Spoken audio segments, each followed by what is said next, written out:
Yeah. Finna get it. Watch me. Finna get it now. Finna get it, watch me run it down. Finna get it, never backing out. Finna get it, yeah, I'm up and I'm out. Used to know me when I nothing in my pockets. Now they see me and they talking, always watching. I remember when you said I wouldn't make it. Now you mad because I took it, didn't fake it. Pressing every day, yeah, I was patient. Putting all that work, no hesitation. Now I'm getting everything I'm chasing. Look at me now, yeah, I'm elevation. Finna get it now. Finna get it, watch me run it down. Finna get it, never backing out. Finna get it, yeah, I'm up and I'm out. See me pulling up, they switching how they acting. Back then, you weren't here when I was lacking. Now you want a piece of what I'm stacking. But I remember everything that happened. Keep it moving, ain't no time for all that talking. I've been running to the bag, I'm never walking. They've been sleeping, I've been up until the morning. Now I'm winning and there ain't no way I'm falling. Finna get it now. Finna get it, watch me run it down. Finna get it, never backing out. Finna get it, yeah, I'm up and I'm out. Yeah, they doubted me, they did it, now they proud of me.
Good evening, everyone. Woob is here, and welcome for the round number 5 already of the Infinity G-Series 2026. Welcome on the broadcast, and with me for this first evening of the round 5, I have the pleasure to be with Jomas. Good evening, Jomas. How are you? Fine. We had a very, very fun last stream together on the Red Bull Ring with the Roadster. It's still a road car, maybe on one of my favorite racetrack in this game. I know you hate it. But I love this track, especially in this configuration. The magnificent track of Dragon Trail Gardens in reverse. In reverse, it's quite important to have this precision. A track you don't like, Jomas. I know, but I love it. I have to admit. Why do you don't like it? Why you don't like it? Tell me. Just tell me. Oh, wait. Wait. I don't hear you. We don't hear you on the broadcast. Just give me 2 seconds. No. Just wait 2 seconds. Yeah, I broke everything. Why it's broke? Oh, what the? No, this is Jomas. Why it doesn't work anymore? Okay, we should hear you now, Jomas. 1, 2, hello. Yes, we hear you. Perfect. Do we see something on the stream? Because I don't see anything on the. Oh, it's back. Okay. Yeah, it's back. Yeah. Okay. Sorry. Hello, everyone. I'm here again. I'm not fired. So yeah, I just said you hate this track, but I love it. Just explain to me why you don't like this track. I mean, there's many stuff, but I'll go with like how it is from it's turn not 1 an to usual track we race on, to be honest. Yeah, for good reasons. Oh, please. Nah. What I don't like about the track, first of all, the 2 first corners, I don't know. In forward, I'm fine. In backwards, I'm not so fine with them because it reminds me of Motegi, the 2 first corners of Motegi. And I don't like Motegi. Oh, please. I love Motegi. Maybe it's the reason I love this track because I love Motegi Maybe. too. Then the 4 apex corner, like you enter super fast and you have to decrease speed and have just very like precise line and you can't go side by side. There is the outside of the track that's really slippery. I don't know. It doesn't flow very well to me. The S's are okay. The S's and the hairpin, I'm fine with them. The back straight, it's whatever. It's just a straight line. The chicane in reverse, I think entering with so much speed in the chicane really prevents a good overtaking possibility, at least in race cars. And the last corner it's all right, it's fine. But I prefer to arrive super fast in the first corner and really try to make to have the downforce work, rather than just arriving mid-speed and still be on the throttle. I think last time I had a big race on it was, when was it? 2019 World Finals. Oh, yeah, it's a long time. It's been a long time. Yeah, it's a long time ago. So in Group 3 and different physics and all of that. And also just realized I got bitten by a mosquito. So that's great. I'm not a fan of this track in this wave backwards. Forward, I pretty much like it. I'm not super good for some reasons. It's one of these tracks which never clicked to me. Yeah. But I do like the layout. I do like that it's quite technical and quite on itself. It kind of reminds me of Red de la Frontera. To try my absolutely terrible Spanish accent and my 7 years of Spanish lessons in the bin. 7 years? 5 years. 5 years of Spanish lessons. Still not good. Still terrible. Still terrible. But yeah, I like it the way forward, and even with the fast cars, I think it has something to deliver. I remember we've done a race with the GT500 cars, like the last version we have. It was quite fun to drive on with downforce and everything.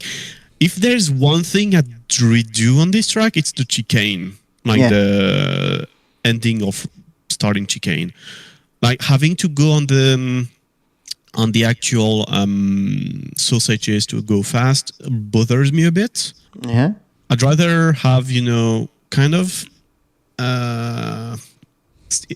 curves like Sardegna, where it's very old school. Okay. It's just like, it's either the curb or the grass, but there's no sausage.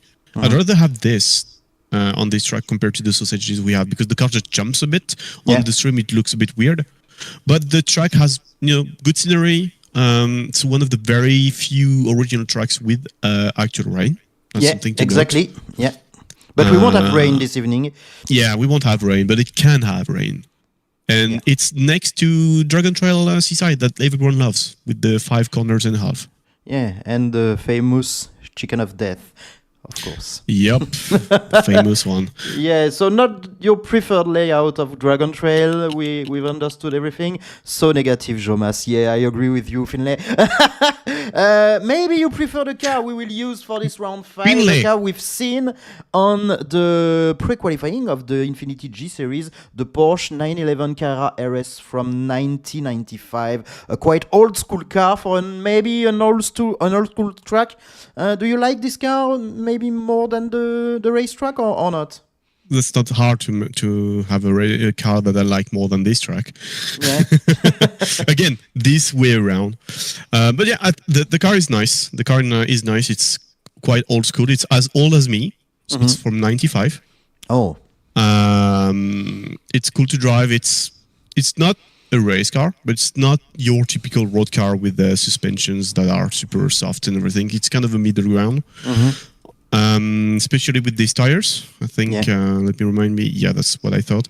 Yeah, these tires really work with this car. It has a front end that bites, but you need to manage the rear because the engine is actually on the rear axle. It's not the central one. Yeah. So you need to be precise with what you do and make the weight on the rear axle work in your favor. That's going to be one of the key here. Okay. Sport soft tires for the tires we will use during this race. 16 laps for the race. 4 times for the fuel consumption. 11 times for the tire wear. Most likely we will have a pit stop during mid-race, I think. Before that, of course, the qualifying session. 2 races this evening as usual. And first, before talking about the teams we will see this evening, just a quick look at the general standings after 4 rounds already, and the Vanquish Sport taking the lead in the general standings ahead of the Azteca, and the 92 Sports tied on points. Visceral Sports, Freemy Sports and Customs GT fill the top 6 actually, but it's still pretty close between some teams. The Elite Racing Squad, P7, sorry, and the OLC Sport, who was leading at the end of round 2, is only, if I can say this, only P10 in the standings, struggling for the fight for the top 6. The OLC Sport had 2 difficult previous rounds. It's now or never for the OLC Sport, Jomas. Yeah, they had issues with disconnects, if I'm right, last time around. Yeah. One of their team disconnected, so it really killed their times and their individual positions. So it doesn't reflect the team's potential, and we've seen that in another competition we hosted last week. They're very much capable of being on up top, but it needs to have the reliability of either connection, hardware, or anything. It needs to go your way as well. It's not only about pace and talent. Yeah, and it's also very close with team battling for being in the top 12 and to join the Silver Rockets. The Mighty Me Sports gained few positions as well, P14. It's still very close to be, at least I would say, in the top 12 in these standings. This round can be very critical for a lot of teams, for sure. The first race of the evening with the qualifying starting in more than 10 minutes. 6 teams on the lines. The Kraken Stains 8th overall. The Elite Racing Squad P7 in the general standings. The APLF Sim Racing 22nd in the general standings. The Azteca Racing Motorsport 2nd in the general standings. The Mighty Me Sport and the AGT drivers. Some teams battling for the top 6, some others battling for the top 12. Anything can happen in this group, Jonas. Yeah, I mean, we've seen that with every of the races. Everything can happen. There's always the favorites, for sure. But if the car or the track really makes your, driving style and everything work, you can get a better result than you could anticipate. Or the other way around, you may have, a not so good race. I know on this track, for example, compared to my average, I would say, I was not good. I was not good at all. And Kenny, a friend of ours, who was usually about 3 to 5 tenths behind me when we were practicing together and all, on this track he was beating me all the time. It's a track that clicks to him when it did not for me. So it's a special track, especially backwards or in reverse. So we may have some surprises. Yeah, and in the second race of the evening later, the new leaders in the general standings, the Vanquish Esports, will be on track with Maniacs Revolution and Hydra Range Sport. The Italian team of Simfrim Esports will be also on track for race 2 with the Alien Motorsport and Thunderlights Sim Racing. The Vanquish Esports can score a lot of points and can maybe secure a top 6 with solid results this evening. Yeah, they definitely can. So now they just need to be on track. I think everyone's on track now from what I see on my left. And they just need to actually get the things done. And also not have issues with people on track and the start. The start is going to be very critical because it's a 2 apex corner. Mm-hmm. So if you're inside on the first one, you may be overtaken on the outside on the second one because you will have less momentum. So that's going to be an interesting start. Yeah. I'm looking forward to it, to be fair. Yeah. On tomorrow, you will have the 2 last races of this round 5 with Custom GT, Avalon, Control the Time, Nexus 92, and Deluxe Team. And for the final race of this round 5, the Italian team Monza Racing, Visceral Esports, Avutarda Racing Team, the Owls Esports, the Jokers Team, and Annexion for the final race tomorrow evening. Just a quick reminder of the calendar. There will be 2 more races coming for this general phase before going to the final phase of the championship with the gold, silver, and bronze groups. 2 more races after this one in the general championship before the final phase. And a quick reminder, there is a prize pool in this championship, of course, with 1,000 euros for the winning team for this championship. What time is it? When it's 8:20. Yeah, 21. So qualifying should start in less than 10 minutes. Just a quick look, maybe not this one, but this one. Perfect. At the waiting and stopping zone for the qualifying session. The waiting zone for our drivers. It's not the good one. The stopping zone first will be at the end. No, for me. Sorry. Waiting zone. Yeah, we are in reverse. Yeah. So yeah, that's why I was confusing. The way forward is the best version. I love the flow of this racetrack in reverse. The ESs they are so cool. I love this track, especially in reverse. So the waiting zone where all the drivers will park their car before being called by the staff will be at the end of the chicane, and when drivers will finish their lap, they will park their car on the outside of a turn 1 for the stopping zone. Maybe we will play right now the presentation video Finlay did to present you the first race of the evening and our first 6 teams which will compete in this evening, and we are back just before the start of the qualifying session. We are back at the InfinityGSeries. I hope you are all well for 4 fantastic races this week. My name is Finlay Williams. I'll be taking you through the race previews for all 4 races, 2 today and 2 tomorrow evening as well. So let's get our first race underway. The lesser spotted Dragon Trail Gardens Reverse Circuit. And this first race is very much one where there's a lot at stake for these teams. They're very much on the bubble in terms of getting to silver and golden rockets burst. So this could be a real breakthrough race for some of these teams to push into those battles where they're kind of on the border of getting into at the moment. And we start with Krakenstein's GT, a team that currently sit in the Silver Rockets, and they've been very consistent this season. They've scored between 26 and 29 points all 4 races this season, and their sort of story has been that Manu Hernandez, who very, very quick young Spanish driver, waxed lyrical a lot about him in the commentary booth, making that sort of title charge at the GT Pool P elite competition against 3 other World Series drivers. He's sort of been carrying the team through the season whilst the teammates have struggled slightly. The Red Bull Ring race 2 weeks ago initially proved otherwise. Jose Ito came home P2 after a very well drove race and a great battle with the eventual race winner Bezzi and Samuel Moreno as well.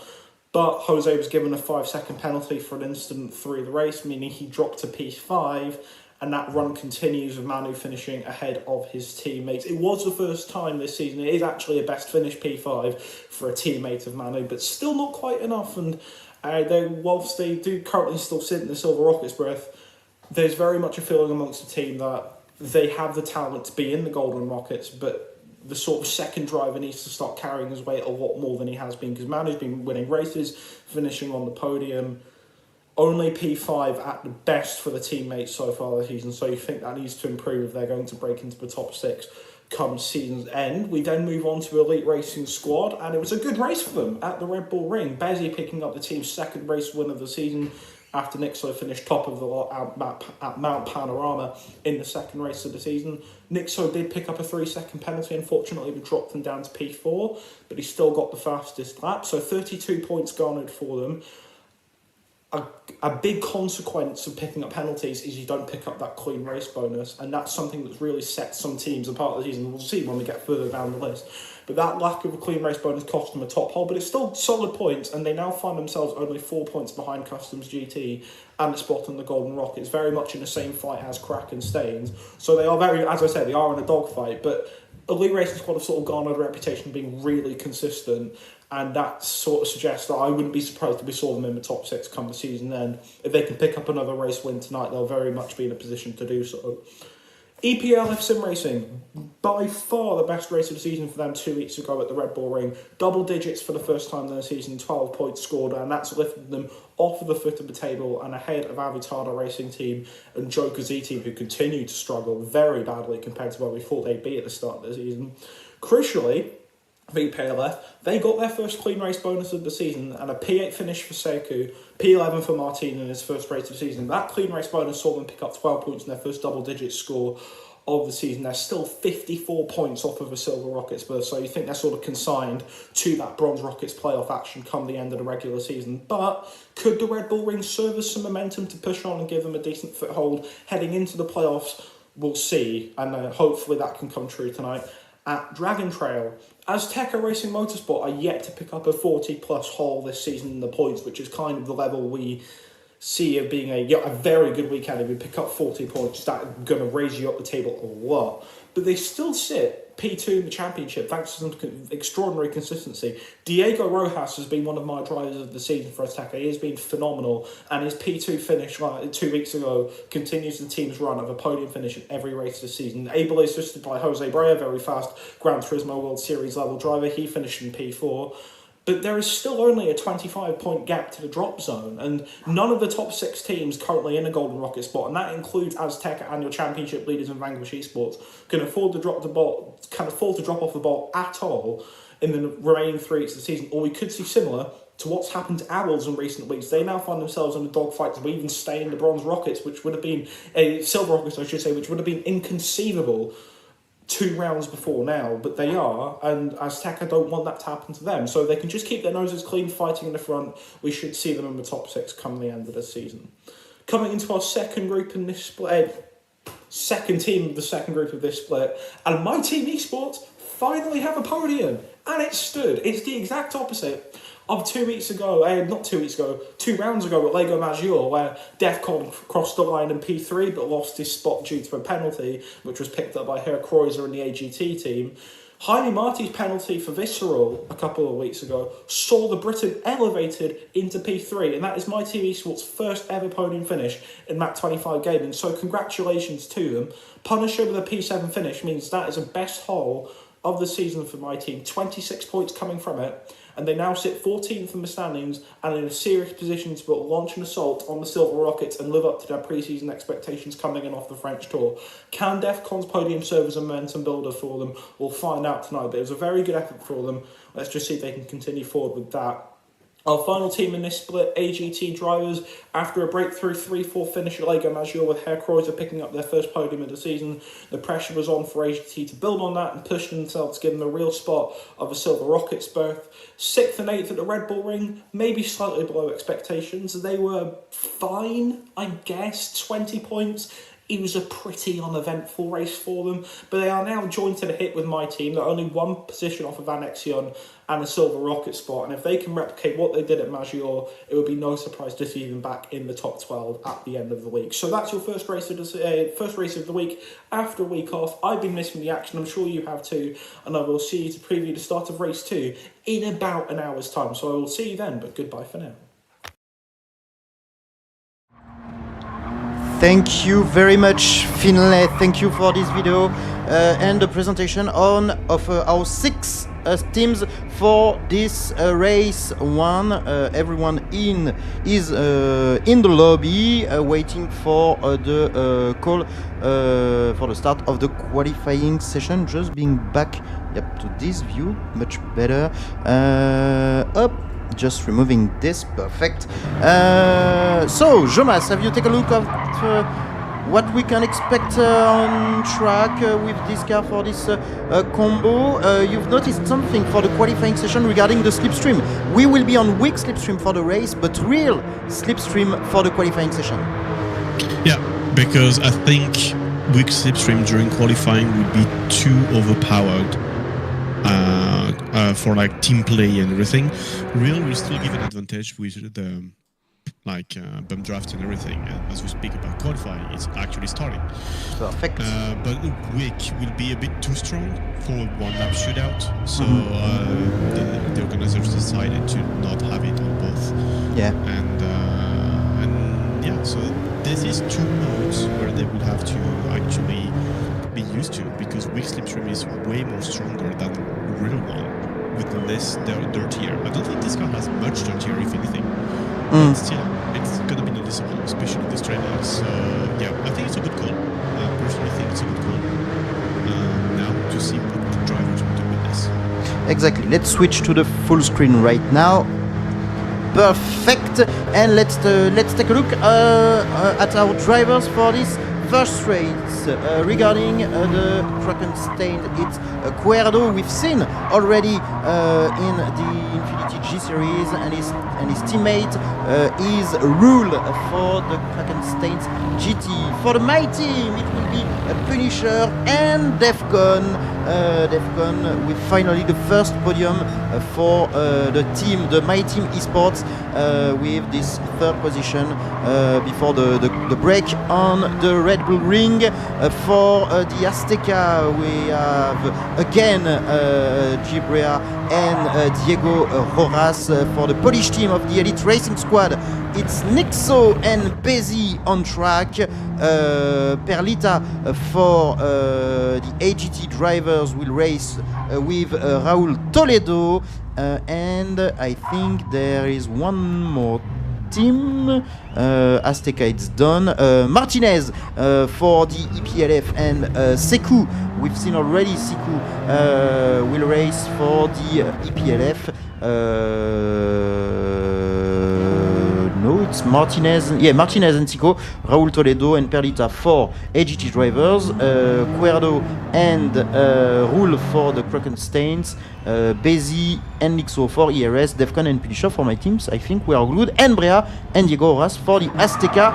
First team called is the EPLF Sim Racing with Sekou and G. Martinez. Yeah, it's a long way before entering the pit lane for the drivers. It's a long way, but they're gonna change the tires anyway, so it doesn't matter. Just a quick message to ask you if everything is okay in the chat regarding the sound and the quality of the image. If there is any issue, don't hesitate to tell me in the chat, and we will fix that as fast as possible. The PLF team is entering to the pit lane, changing tires. Are they refueling? I think they are refueling, yeah. They have to. They have to refuel, of course. Martinez leaving the pit lane. Seco already quite ahead. I'm not sure the PLF drivers will do the qualifying session all together. My team, yeah, my team drivers are about to leave the pit lane all close together.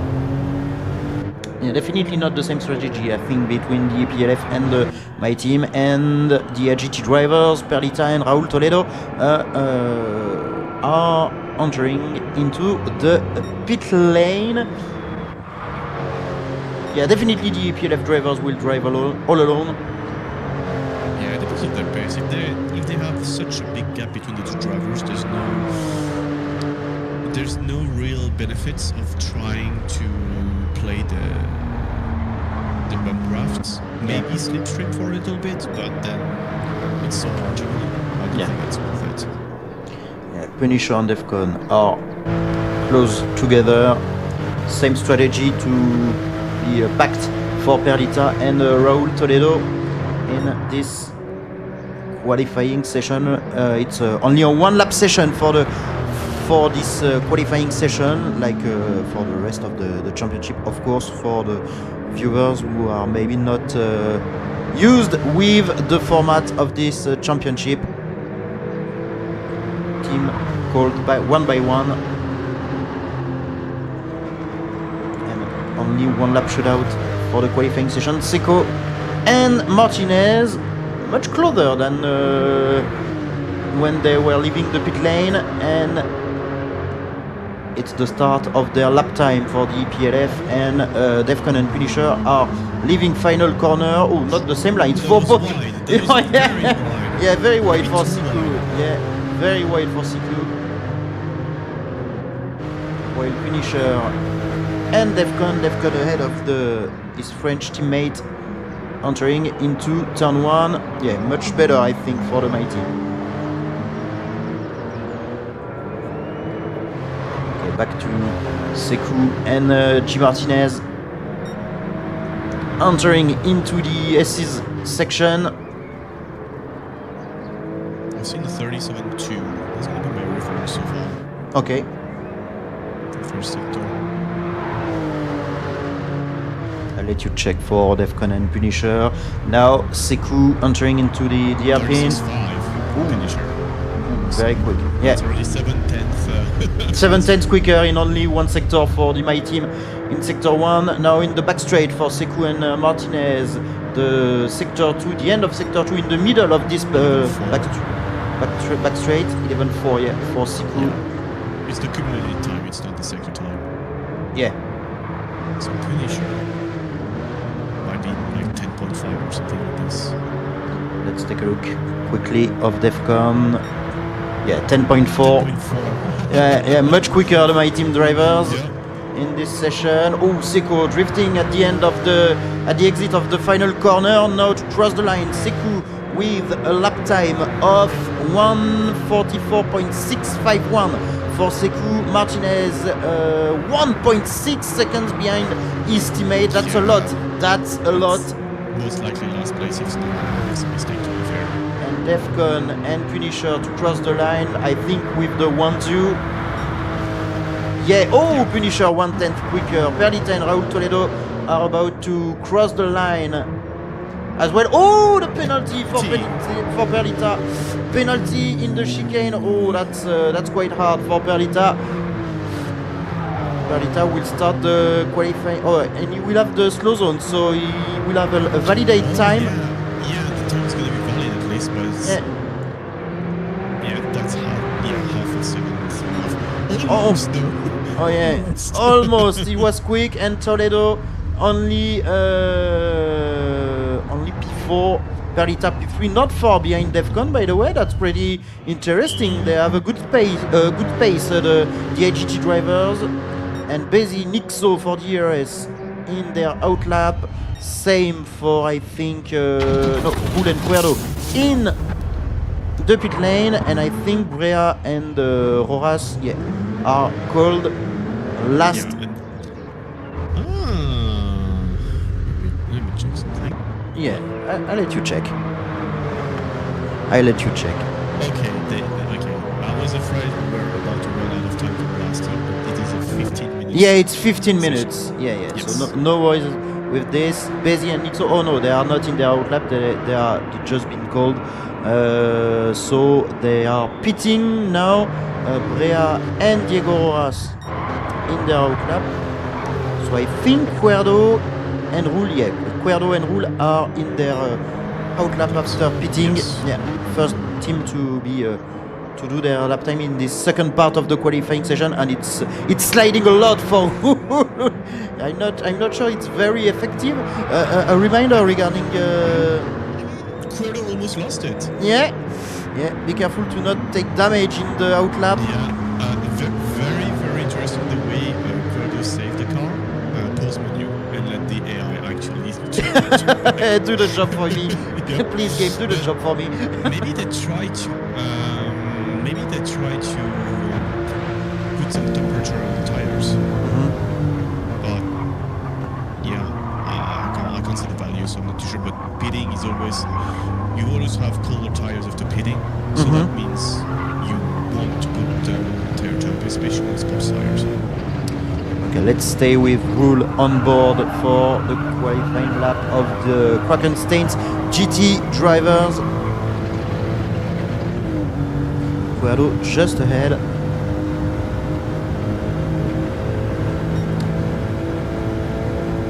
It's the beginning of the lap time for the KRK team.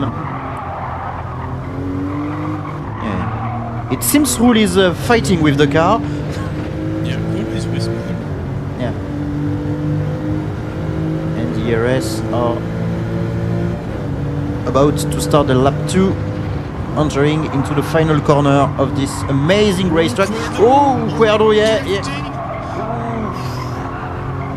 10 out of 10 for the artistic note, but I'm not sure it's very effective in terms of lap time. It's purple by half a tenth. Oh, no, and big mistake at the exit of the S's for Cuerdo, and he was in purple. Yeah, too many risks took by Cuerdo, and now Rule is the last hope for the Krakensteins for having a car at the front of the grid. Oh yeah, terrible mistake for Cuerdo. He lost the car, but he was sliding a lot since the beginning. Oh, it's purple. Yeah, 3/10 purple for Rule at the end of Sector 2. Maybe Rule is about to take a provisional pole ahead of Punisher. Too much risk if they started the S's, went too wide at the entrance and tried to catch it, but the car wasn't gripping enough to get back in line. Okay, Rule about to cross the line. Maybe provisional pole for the Spanish driver. Maybe 42.8. And the lap time, oh yeah, by 3/10 ahead of Punisher. Bezi and Nixo in the end of the Sector 2. Is it purple for Bezi? No, it's not. While Cuerdo did a 151 with his spin, and the damage took. Oh yeah, the car, the chicane is like a rocket ship. Yeah, big jump for Bezi and Nixo.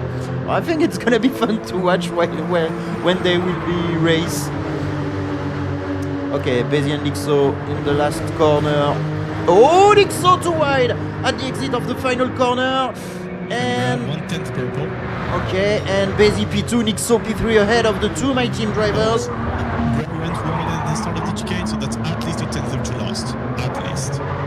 Final sector for Brea. Wide again. Overdriving. Brea, you're overdriving the car, mate. Final corner for Brea and Roras. Can they take the pole? Very, very quick lap time set by the Krakenstein GT driver. Brea and Roras to cross the line. What position for the Azteca drivers? P1 for Brea and P3 for Diego Roras in the qualifying session. Same time for Rule and Roras. And the games will be like who will be on second position. Rojas. Because Rojas? the game is not logical. Yeah, I think, but yeah, exact same time between Rule and Diego Rojas. Bezi and Nixo P4, P5 Punisher and Defcon dropped in 6th and 7th position. Perlita for the AGT drivers P8, Raul Toledo, his teammate P9, Sekou for the EPLF in 10th position, and in the final row of the grid, Martinez and Cuerdo with his big mistake in the end of the S's, and the Azteca are at the front of the grid where they were supposed to be, I think, Thomas. Yeah, clearly. They're clearly supposed to be at the front. Gseries and Walter are finalist. Diego Rojas, I'm not sure, but I wouldn't be surprised if he actually made one too. Yeah. But yeah, they have the pace. They have also the aggressivity on track. So I think the 1 and 3 is already halfway there. Yeah, and anything can happen in this race. We've seen some drivers taking some risk, and with this car sliding a bit, especially in the S's, anything can happen. So it's a 16 lap where you have to be quick, but also safe if you want to do a good result. And there's the penalties. Like Yeah. you can take a penalty, and also the tire wear. There's two things: the tire wear and the fuel depletion. You're gonna have less and less weight on the rear, and you're gonna have worse and worse tires overall as well. So Yeah, that's a balancing act. exactly. And Cuerdo, yeah, and they will wait at the finish line. I hope. Yeah, we'll have to wait to know who. Rule just passed across the line. No. Yeah, they're waiting the timer to hit 15 minutes, so they don't do an extra lap, and we don't lose an extra minute and a half. So they're just here chilling, take some pictures, look at the scenery. It's very good with the Biokovo mountains behind. And yeah, they're around the city of Makarska. Exactly. And I just realized we forgot to do the screen share feature for the replay, Jonas, but we I said. invited you. Oh, you invited me? Okay, my bad. Yes. My bad. I forgot to join. Okay, and. I mean, it's just during Finlay's video. Oh, okay, my bad. My bad. I will join. I will join just quickly before the start of the race. You can do that afterwards. It's just there. Yeah. No need to rush. Exactly. Results of the qualifying session. Brea is on pole once again ahead of... it's his teammate, Diego Rojas, positioned in second position for the game. Yeah, see? Yeah. The game is like, oh, you're P3? No, now you're P2. You're P2, exact same time with Rule. I don't know if the staff will do a manual grid to invert the positions or not. I don't know. It's not very usual to have cars doing the exact same time, but it happens sometimes. And it's the case in this qualifying session. Diego Rojas and Rule with the exact same time in 1:42.953. Bezi and Nixo for the Elite Racing Squad just behind in 4th and 5th position. The two My Team drivers, Punisher and Defcon, P6 and P7. Perlita will start the race 8th on the grid. His teammate Raul Toledo just behind him in 9th position. The two EPLF drivers Sekou and Martinez will start in 10th and 11th position, and Cuerdo will start last due to his mistake in the S's and the big damage he took with his car. Okay, I think race is about to start in a few seconds. I'm just gonna do that right now. Up. Just hiding this notification. Oh yeah, Jomas invited me to a party. I'm gonna join the party. Up. I'm in. Perfect. It's gonna be all good for up. All good for right after the race. We will have the replay and taking a look of some stuff that happened during the race. Oh, right. I have to put my block note as well, or my notepad, or whatever you call it.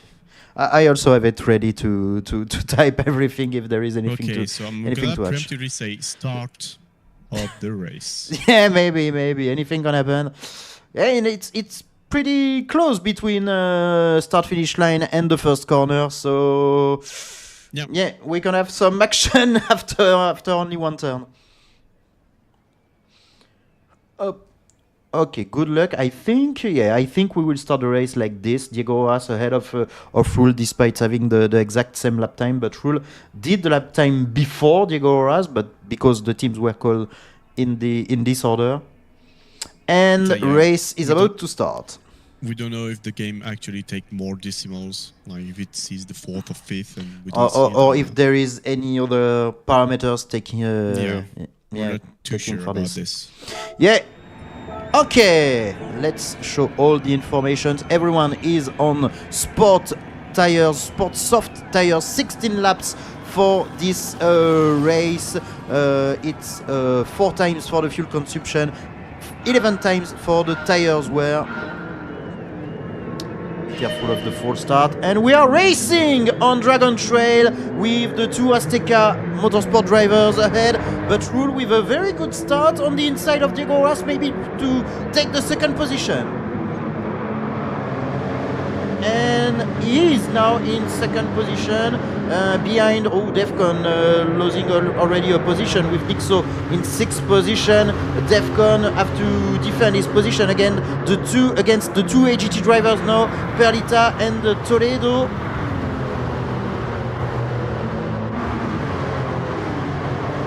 And a pretty calm start, but with some overtakes, Jonas. Yeah, very calmer than I thought. Room start was very good. Gran start was very good as well. So I wonder if it's Diego who missed the start with like not the good direction timing. That was actually the issue there. But yeah back to how qualifying quote unquote ended. So now it's gonna be 1, 2, 3, 4. Oh, and Nixo on the inside and killing his teammate. Oh my god. And Punisher maybe to be back in 4th position. Nixo too late on the brakes, trying to avoid the mighty drivers, but in the end he collided with his teammate Bezzy. Yeah, well, it is Irvin. Last lap 1. Yeah, we have to take a look. And now it's a battle between the 2 ERS and the 2 My Team drivers. Nixo managed to stay in 4th position, maybe a bit too wide at the end of the chicane. Punisher on the inside, last corner, now Punisher in 4th position, and Bezzy on the inside of Defcon, now in P6, while Perlita try also to overtake the... Yeah, Defcon was pushed by Perlita as well, so... not too sure this is gonna like this. Yeah. Punisher now in 4th position, beginning of the lap 2, the 2 ERS drivers, Nixo and Bezzy in 5th and 6th position, while Defcon still have to defend his position. Oh, Nixo! Okay, you can't type lap 2 turn 1, or lap 2 turn 2 maybe, and we have Perlita on the inside of Cuerdo, as well Cuerdo with a very solid start, starting on last position, now back in 7th. Nixo side by side with Bezzy again with dirty tires, can't have any grip. Yeah. Ooh, and behind Defcon. Ooh, yeah, Defcon losing the car, and he's in 11th position while Martinez is far behind. What a terrible start for Defcon. And now Punisher want to escape of the midfield because behind it's the war behind the Frenchman. Yeah, good luck because it's weak slipstream. He's just out of the range of it. So all of them are gonna be kind of attracted to each other because the first one will have the weak slipstream, but all the following ones will. So unless they battle, they will stick together. It's kind of a DRS trend we've seen in Formula 1 back in the days, last year and backwards.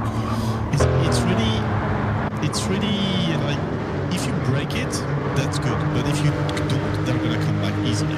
Yeah. And meanwhile, the top 3 is also leaving. Brea still ahead.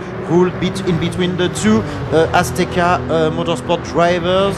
Punisher 2.3 seconds behind the top 3. And then we have the group with Bezzy, Cuerdo, Nixo, Perlita, Toledo. And also Sekou in 10th position. And Defcon is 1 big second behind the back of the midfield. Sekou a bit wide. Yeah. It calmed down.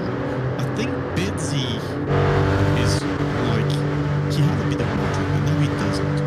And Cuerdo in the slipstream of Bezzi.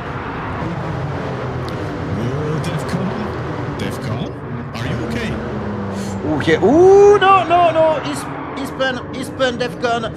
Losing the car in the turn 5, I guess. And he's still in 11th position with a penalty. So far back as well. Yeah. Something on Martinez. So Martinez not to miss something because a lap in 57. Yeah, it's not a very good lap. Yeah. No, it's not good. It's actually pretty slow. So yeah, something happened there. And they've gone entered way too fast. Yeah. In the forward apex corner, lost the rear. So somehow he cut one corner and then lost it. Yeah, and Rule is maybe attacked by Diego as for the second position, and Cuerdo managed to overtook Bezzi, and he is now in 5th position. And his next target for the Kraken States GT driver is Punisher now. Yeah, Punisher is having a great time. Can manage tires just too far about with the top 3, but also too far from the ones following. So if he can keep this pace, he's gonna have a very, very peaceful race. But behind, they seem to slowly but surely catch back. 1/10 in this corner. Yeah, Punisher needs to step up a bit. Yeah, exactly, because Cuerdo now is catching him. And it's more calm in the midfield now. And Siku also losing some precious seconds, or 10th at least, with the midfield now, almost all alone in 10th position. And yeah, Defcon struggling a bit with his car in 11th position. I think his only goal now for Defcon is to catch the top 10. Yeah, but 9 seconds with the tires that a bit more warm, that's going to be a total task. It's about a second lap, maybe less, 7 or 8 tenths, which is a lot. Yeah. So Stuttgart, Yeah. Stuttgart. And Brera with the fastest lap in this race, still easily ahead of Rule and his teammate Diego Rojas, and he's in purple sector 2. By the way, Brera, maybe for a new fastest lap in this race. Pretty fast on the pole lap. What was the pole lap? What was the pole position? The pole lap? 42. Yes. 7. And it's 0.846 now for Rule, who set the fastest lap just now. And the gap between Punisher and Cuerdo is still over the 2 seconds, but yeah, Cuerdo is trying to catch the Frenchman, and Punisher has a worse tire wear compared to Cuerdo. This also can be a thing. Yeah, but it might not be so bad to have more tire wear compared to Cuerdo, because the rear tire wear is pretty similar between the two. That means having more tire wear in the front will make it less turn, which is technically it's not the best, but you have less of an imbalance between the front and the rear. So you're less on the edge of you just turn and the wall goes. You have a bit more leeway into putting the car where you want. You may lose in potential, but you win in drivability. Ooh, and we had a car, it's Bezzi, who almost lost his car in the end of the SS, and he took a penalty. Yeah, he took half of a second of penalty. We will see that on the replay right after, but Bezzi almost killed himself. And Defcon already gained 3 seconds on Sako, so maybe the top 10 is not so far away. Yeah, there is still hope for Defcon. Bezzi maybe we lost the 7th position, maybe lost the 8th position, because Perlita is very, very close behind. I think he will lose both. Yeah. Let's take a look at this. Penalty served by Bezzi, and yeah, Perlita is ahead now of Bezzi, and in between the two Polish drivers now look. Oh, Rule comes back on Brea quickly, so slowly but surely. Yeah, and Diego Raz, sorry. Now he's losing the slipstream. Yeah, 1.1 second behind the Rule. What's the window for being in the slipstream with weak slipstream, Jonas? 1.7. 1. Oh, okay, so he's still in. He's still in. But it gets stronger the closer you are. But Yeah. to have the first step slipstream, I think is 1.7 week slipstream. But again, it's also road cars. It's not as dramatic as if you just Group 3 or Yeah. even like Group 2 Formula 1 cars or something like this. But it's still, noticeable. It's maybe 2-3 tenths per lap easily. And I think we'll soon make an attack on Brea. Okay, let's take a look at this before watching what happened to Bezi 1 lap earlier. Yeah, Rule very close of Brea. He wants the win, Rule. He wants the win.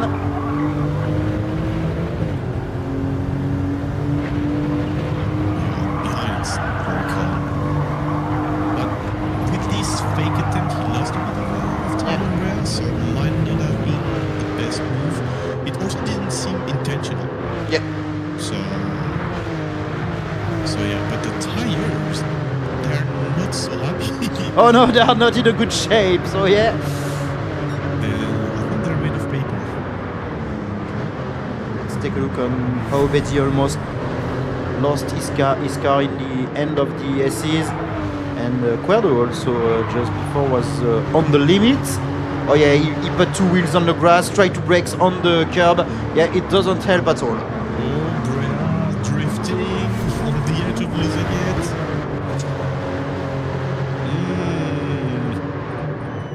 Maybe you're overdriving it a bit.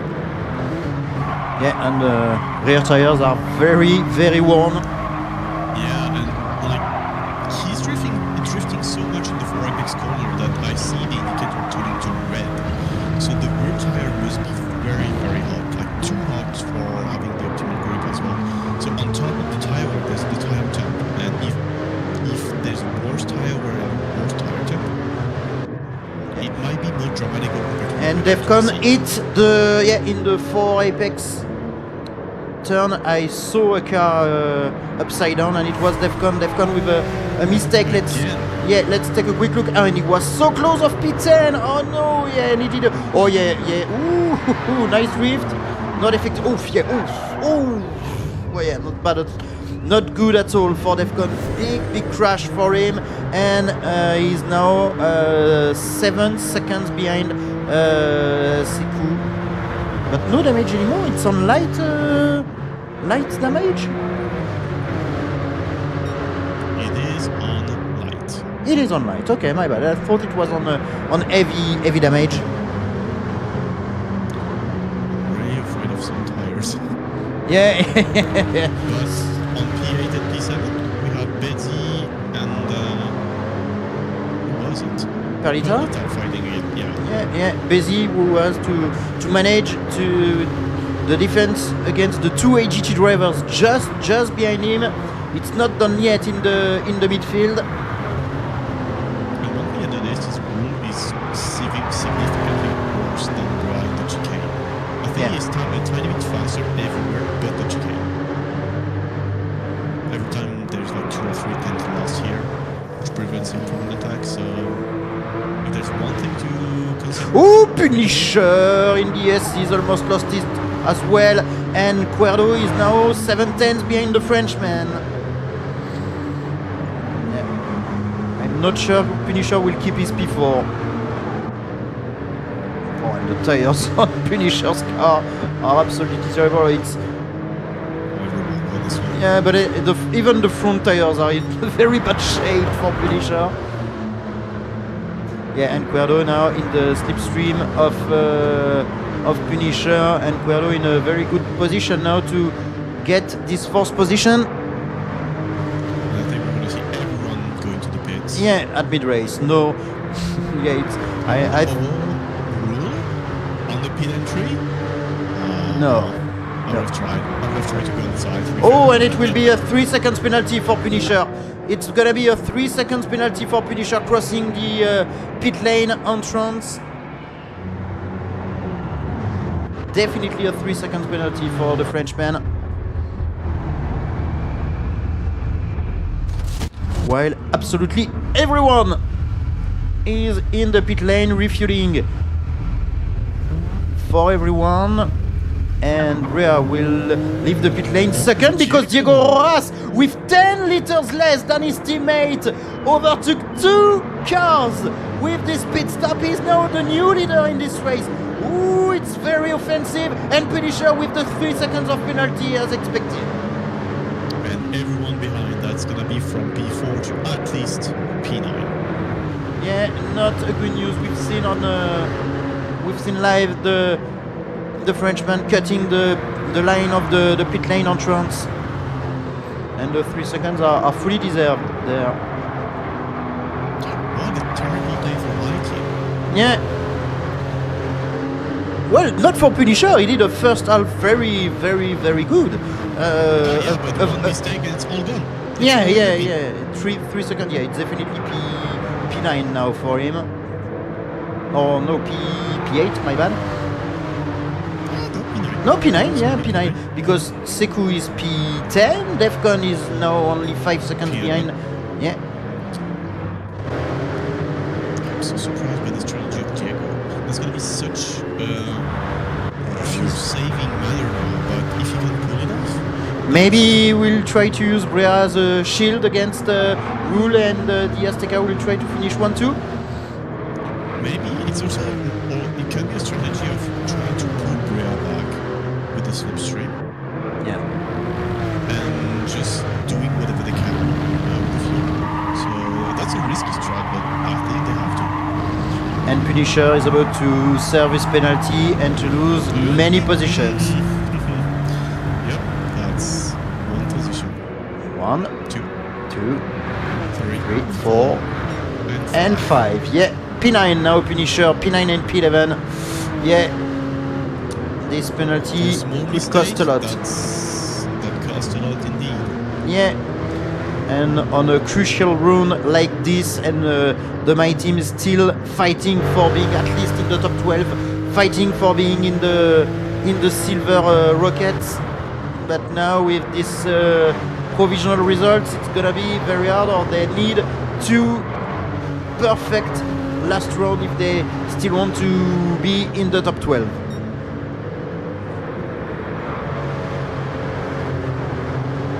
And Cuerdo with half of a second of penalty now for track limit. So yeah, Perdita may be about to be P4 at the beginning of lap 11. I'm surprised of how many track limit penalties we've seen here. Yeah.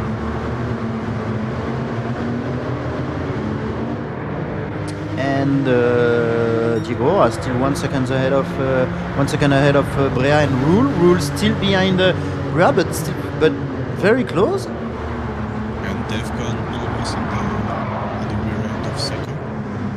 Yeah, 1.2 seconds now between the PLF driver and the My Team driver. Yeah, just on the best lap, there's about a second between the two, so I don't think it's going to be any kind of battle. It's just going back into the top 10 after many big mistakes. Yeah, and Martinez still 4 behind in last position, 36 seconds behind Defcon now. Yeah, a race to forget for Martinez.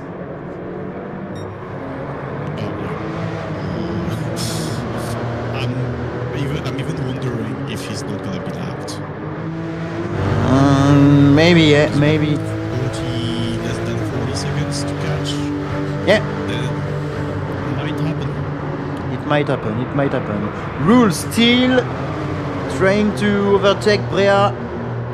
Now for the second position, it was for the lead before the pit stop, but Diego Rojas took more fuel compared to the 2 other cars behind him now. And Diego Rojas now leading, but now it's a lot of fuel save to do for the new leader in this race. While Cuerdo served his penalty, still in 4th position. Perdita now in 5th position. The 2 Elite Racing Squad drivers. Be careful, Bézi did the same before the... Penalty for Mixo. Yeah, and Raúl Toledo and Punisher, yeah, they are maybe too far behind to get a position, but this will... Defcon, yeah. On the inside, in the hairpin.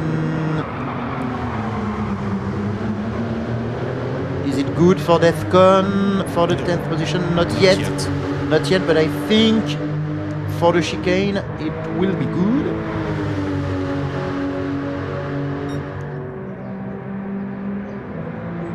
Sekou is trying to defend on the outside. Oh, no contact between. Space. Yeah, very fair That play should be between good the two. out. That should be good out. Yeah. Very fair play between those two drivers. Very clean. A lot of respect between Sekou and Defcon. Good job, guys.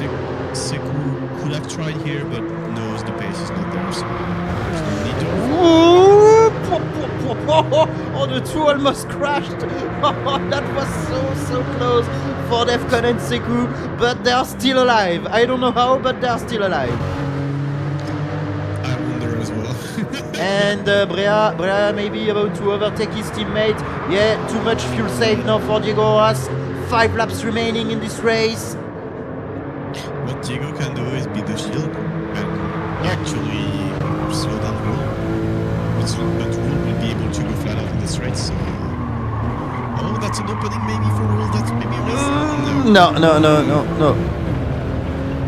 Too short too far to try an attempt on the airplane for taking the second position in this race for the Kraken-Stained GT drivers. In 8th position, the Kraken-Stained in the general standings with Rule P3 and now Cuerdo P4. It's a very solid result, and if they can overtake one Azteca driver, it's some good points took for at least being in the silver rocket and still dreaming about being in the top 6 at the end of the general phase. Yeah, but as Brea is in the slipstream, Will can't come back with the slipstream as well because it nullifies. So as long as he's behind, he should be somewhat safe. But one mistake from Diego or just opening too much in entry, and Will can go inside Brea, and if Brea is overtaken, Diego is gonna be less hard, like it's gonna be easier to overtake because of the fuel saving. So it's a risky game they're playing, but they're 2 against 1. So usually that works out when there are 2. But you Will may, I feel like Will has slightly more pace, but there's also the switch to take into account. So it's hard to do. Oh, and there is a car speeding at the back. Who is it? It's Bézi! Bézi lost the car in the 4 apex turn. Oh, Bézi now in 9th position with a terrible mistake in the midfield. Let's take a look at what happened. He was fighting with Perlita and he lost the car. I think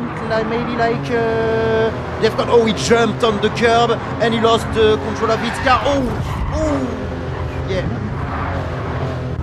And the car, the car just jumped on the curb and then, trying to recover the car, he finished in the wall. Sadly for Bézi, now in 9th position for the race driver. Meanwhile, Diego almost lost it in the chicane. It's not done yet. Punisher and Raul Toledo took a position now in 7th and 8th position for these two drivers. Nixo in 6th position, Perlita still P5, and Cuerdo with the fastest lap of the race. Maybe. He's gonna be boxed between the 2 cars, or maybe not. What a defense by the 2 Azteca drivers. What a defense. And he's almost at the same level of fuel than his teammate now, Diego Rojas. The fuel saving is working with Brea defending. Rule on the inside. Yeah, in the 4 apex corner on the inside. He's in 2nd position. No contact, I think. Just a tiny drift by Brea. Brea now on the inside for the cutback. And Brea still in 2nd position. Ooh, nice move attempted by Rule, but in the end, Brea is still ahead. And Perlita in 4th position ahead of Cuerdo. What happened for the 4th position? Oh, Cuerdo almost lost it! Oh, he lost it at the exit of the 4 apex turn. And Perlita now in 4th position for the AGT drivers.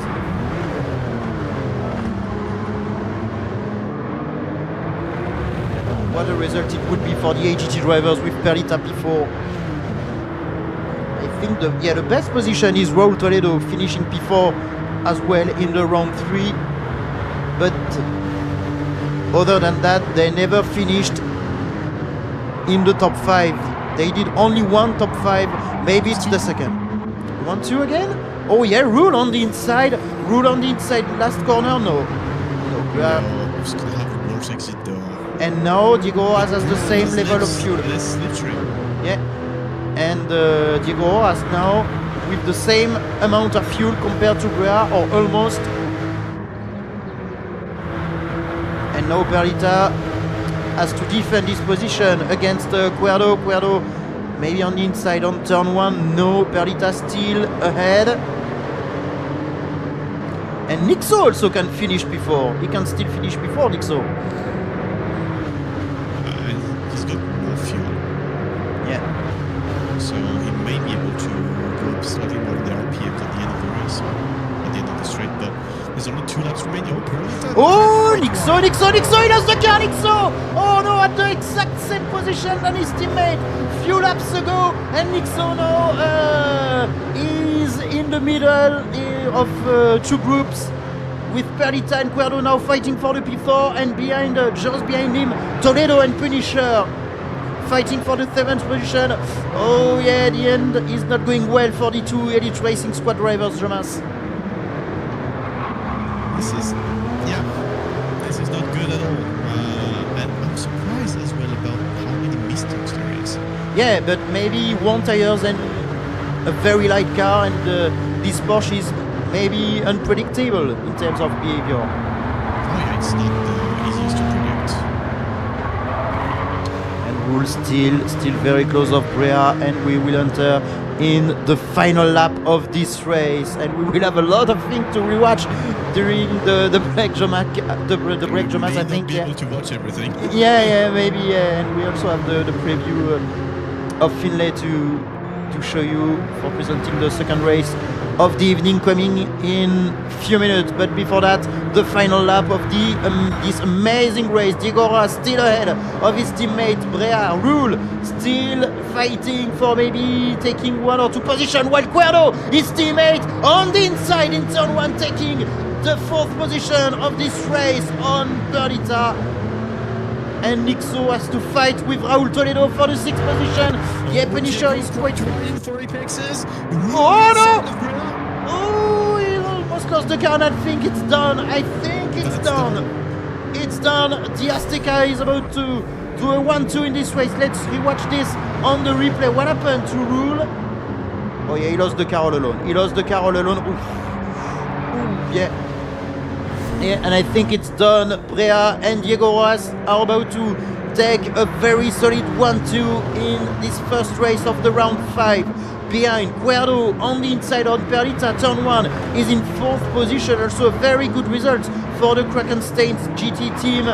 Nixo fighting with Raul Toledo for the 6th position in this final lap of the race. Punisher too far to fight with them. Busy 9th position. Defcon, P10, Sekou and Martinez for the EPLF in the last 2 positions. Final chicane for Diego Roas and Brea.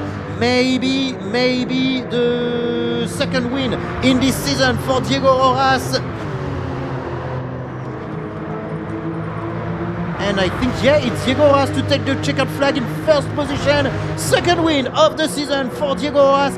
Very big result for the Azteca Motorsports. 1-2 in this race. Rule and his teammate Cuerdo P3, P4. Also a very good result to keep the team at least in the top 8.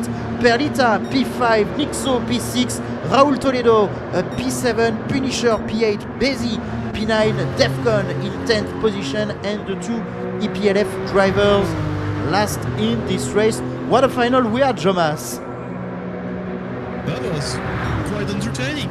Oh yeah, quite hard for the second. Oh, Sekou just lost it. Oh, the cherry on the cake, I would say. And Sekou to cross the line in 11th position, and Martinez 40 seconds behind his teammate. No lap, he wasn't lapped for the race, Martinez, but yeah, it was quite difficult for Martinez this evening, and also for his teammate Sekou. Oh yeah, even the white team, like Yeah. Punisher had the pace, but just one mistake, and that's a lot of position lost that he never gained back.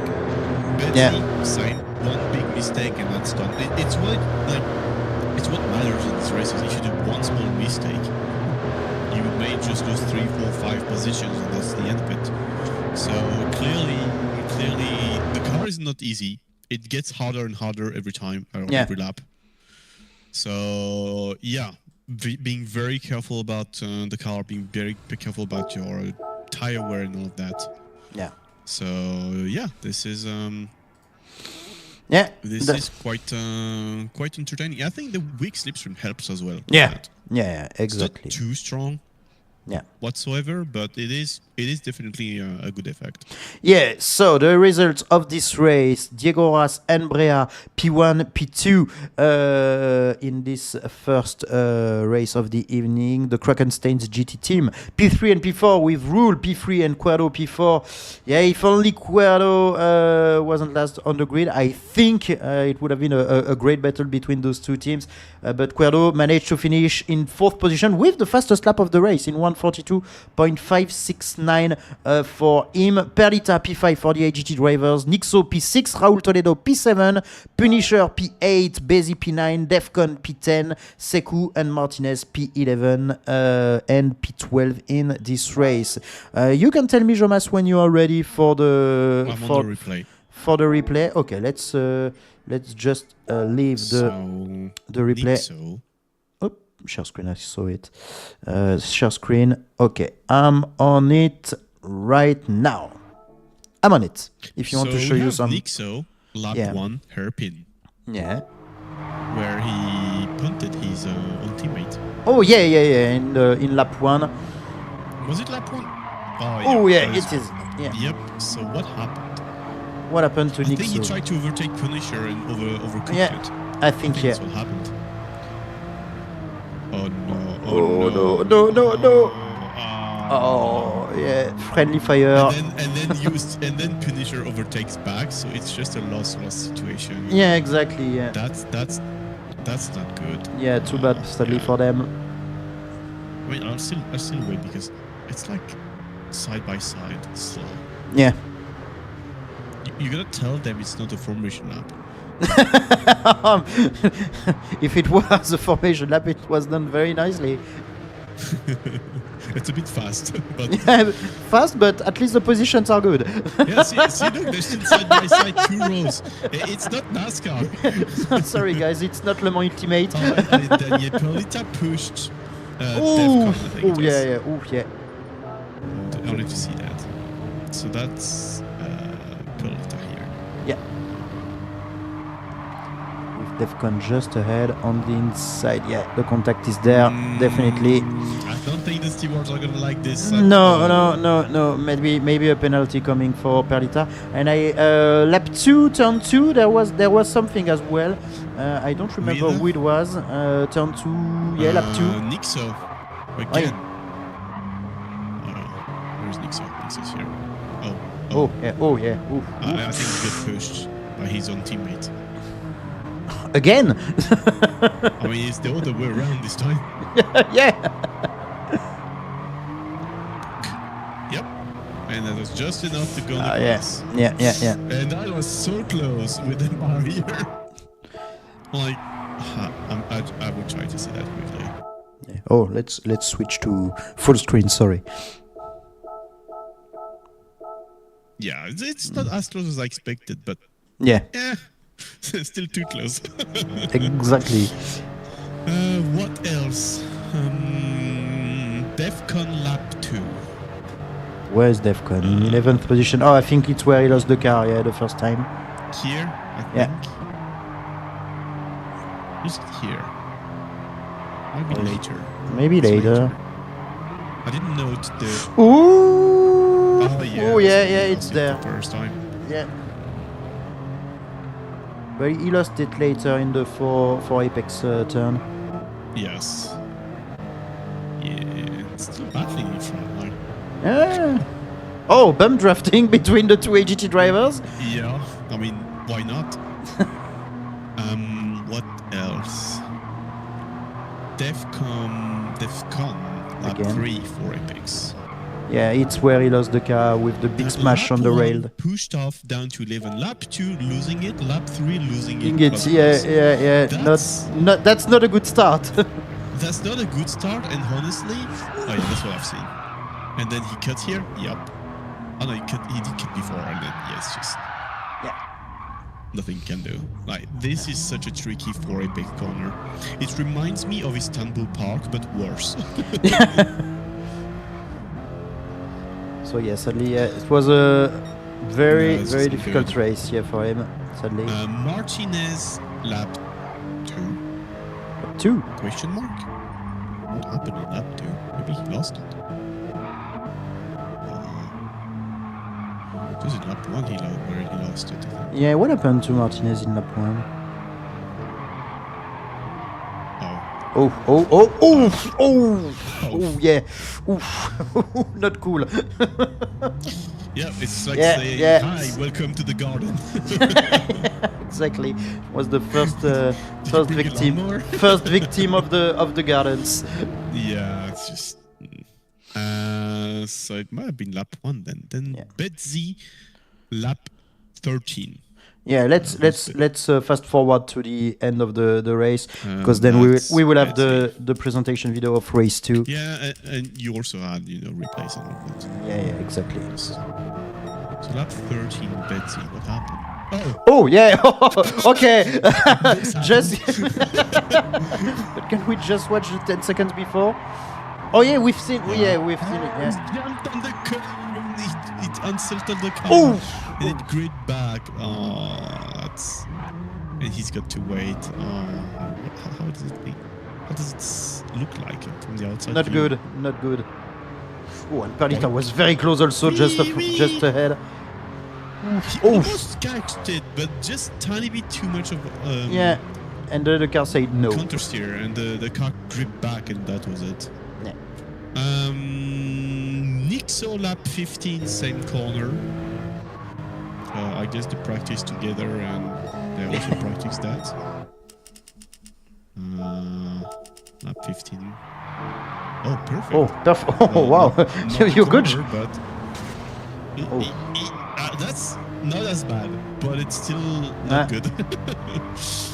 Yeah, it's just the car. The And car maybe driver, if you can the quickly go fuel. to lap 16, turn 1 with for P4. with P4, lap Perdita and maybe go on Cuerda's POV. Yeah, it's the overtake for the 4th position in the race. Oh, very smooth. Yeah, very smooth, but with very bad tires. Yeah, but just to show the overtake for the 4th position for the Kraken Stage GT drivers. That was a very good overtake. Yeah. What else do we have? No, that's Discord. And I think we've done. Rule lap 16. Will lap 60. Oh yeah, with the losing the car behind Brea and Diego Rojas, but I think there wasn't a contact. Yeah, no contact. I think he lost it all alone. No, like he sees Rojas here. I think Yeah. you see my current. Yeah. So he thinks, or that's what my assumption is. Brea is gonna be blocked by Rojas, so try to dive on the inside and overtake them both. Yeah. The thing is, the front tires are way better than the rear tires, especially on the right side. Yeah. So he can turn a lot, Mhm. but the rear tires are gonna say, "Nope, mate, we can't." No. So, yep, nope, mate, we can't. He was very close to collide with close Brea. Yeah. Yes. Yeah, that was very close. But what an entertaining race it was, and there is another one coming in a few minutes. Let's watch the presentation video of this second race of the evening with our 6 teams presentation done by Finlay, and we are back live for the qualifying session of this second race. Welcome back, folks, to my dining room as we preview our second race of the evening. I hope the first race you've just seen lived up to the billing I've given it, but whereas that first race of the evening was a lot more to do with the mathematical consequences of a championship and who would finish where, this second race is just all-out action. It's a race I've been looking forward to all season when the brackets first came out, and it features your top two seeds, both of whom have had questions around them, but they now have come off the back of incredible points hauls at the Red Bull Ring 2 weeks ago, and they're really living up to their seeded billing now. They're both in the Golden Rocket spots, and we'll start with Vanquish Esports, who for the first time this season are your championship leaders, the number two seeds, and reigning GT Pole champions, coming off the back of a 43-point haul 2 weeks ago, their biggest haul of the season by 7 points, courtesy of a 1-2 with Mew Mew ahead of Floris, a combination that seems to work very well for them. They both finished on the podium spots at the opening race of the season at Deep Forest Raceway, so it seems to go very well for them when the Dutch team principal and the British-Polish Gran Turismo World Series driver are at the helm, but they are only 5 points clear of the chasing pack with Azteca and 92 Esports joint second, just 5 points back. It's a minuscule margin, so they may be in pole position, as pole position is actually a position they're quite familiar with, having been on pole for all 4 of the races they've run this season, but they are far from safe and they still need top results for the remaining 3 regular races this season.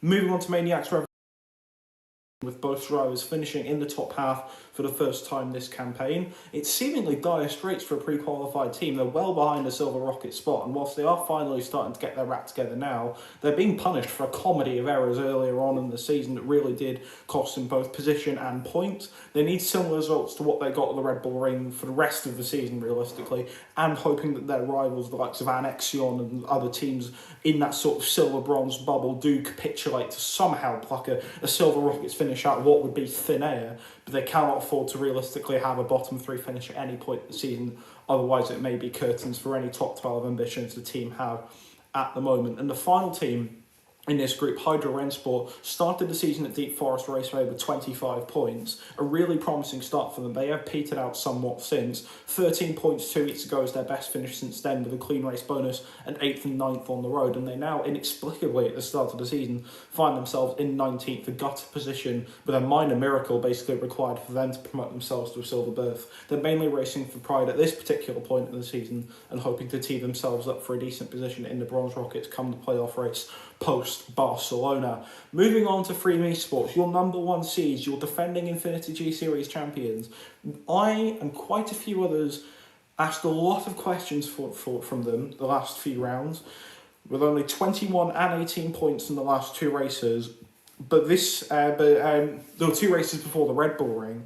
But that Red Bull Ring race was the most dominant performance we've seen from any team through the entire season thus far, and only 1 point, and I did the maths, 1/10 of a second off of the perfect week. They finished first and second. They had the fastest aggregate time, the fastest lap overall, and pole position. But had Valerio Gallo, the former world champion, made only a 10th up on his pole position time, he would have surpassed the fastest pole position time, which was set by Manu Hernandez of Kraken Stains, and would have made for a maximum 48-point run. They'll have to settle for 47th though, and it's been a case of hot or cold for them this season for Freedom. They had a dreadful second and third round, as I say, either side of the race win at Deep Forest from Pepe, and as I say, that dominant performance at the Red Bull Ring we saw 2 weeks ago. They currently sit 5th in the standings as a result, even despite that 47-pointer. Their consistency needs to be sorted big time. I'd say about if they can hit the 30-point mark in their final 3 races of the season, they'd be in the Golden Rockets. I'm pretty sure.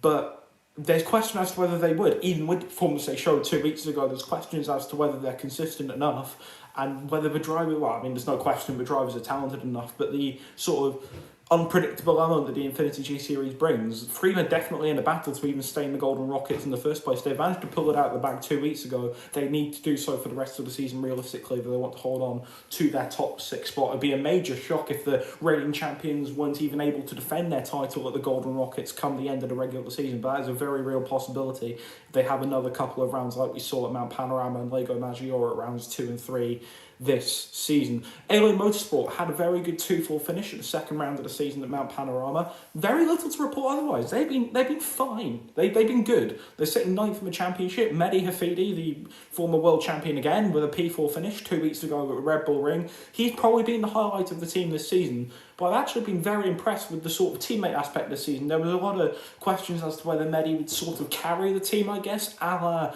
Kraken Staines, you could argue this season have probably been the masters of that. But there have been solid performances from like Maka and Danny, for example, this season that have proven otherwise. You do sort of sense a similar result to Mount Panorama is needed quickly to give them a chance of a golden rocket spot, but their consistency through the season has put them on a very good position for at least a silver rocket spot, so I do predict them to finish at least in the top half. But if they can pull out another 2-4 finish or a double podium, we could easily see them in the top 6 at the end of the season. I've been very impressed with Alien this season because I had a lot of questions about them going into it. They've done very well compared to where I thought they would be.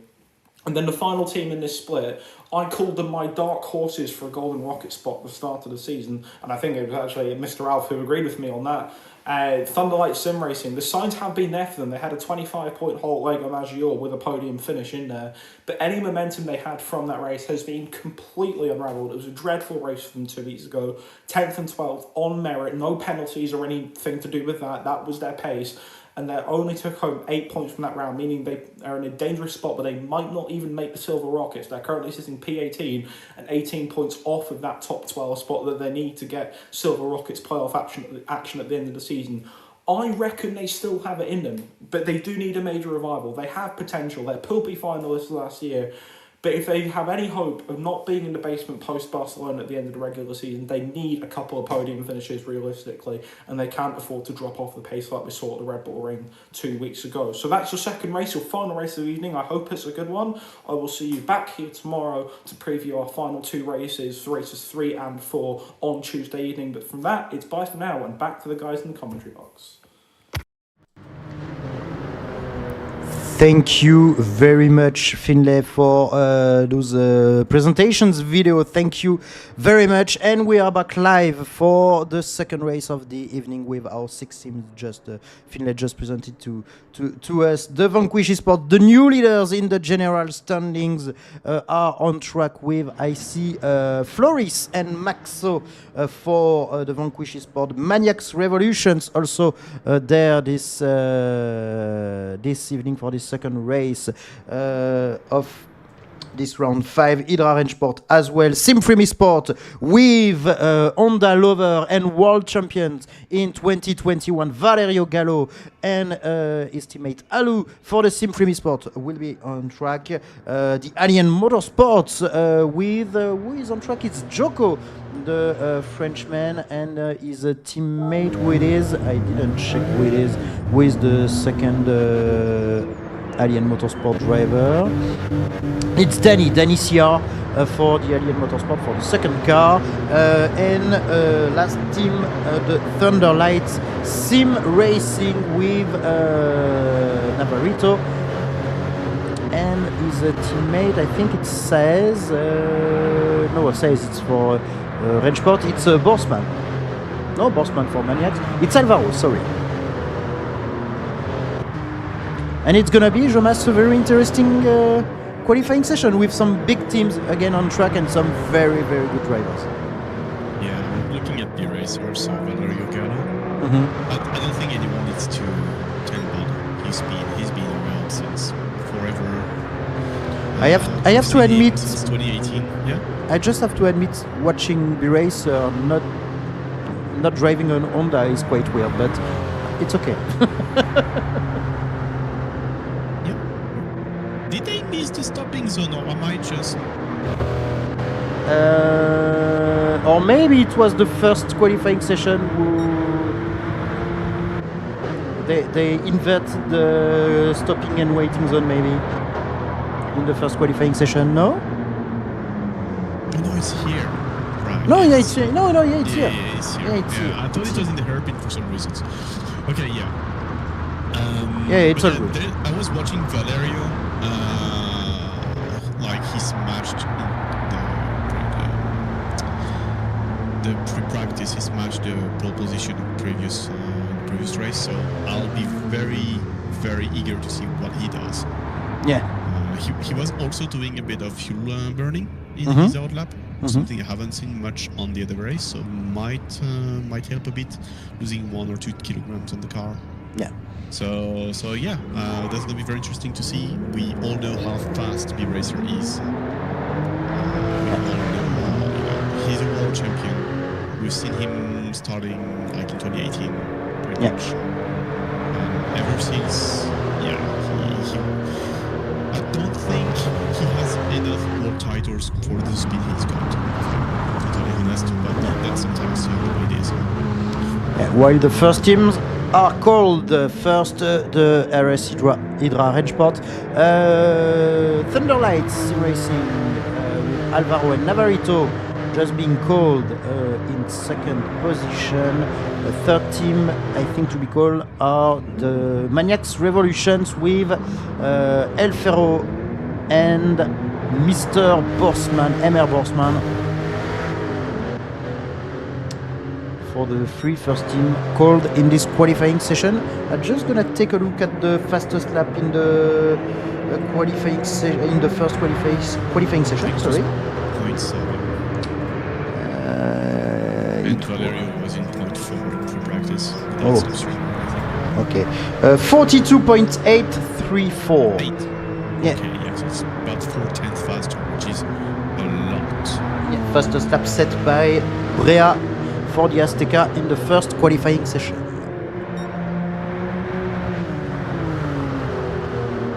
So Fury and Saez in their out lap now. Navarrito and Vuelalto just behind, and the third team, the Maniacs Revolutions of El Ferro and Borsman on track. And the last three team to be called will be the Freemy Sports, the Thunderlights, not the Thunderlights, the Vanquish Sports, and the Alien Motorsports.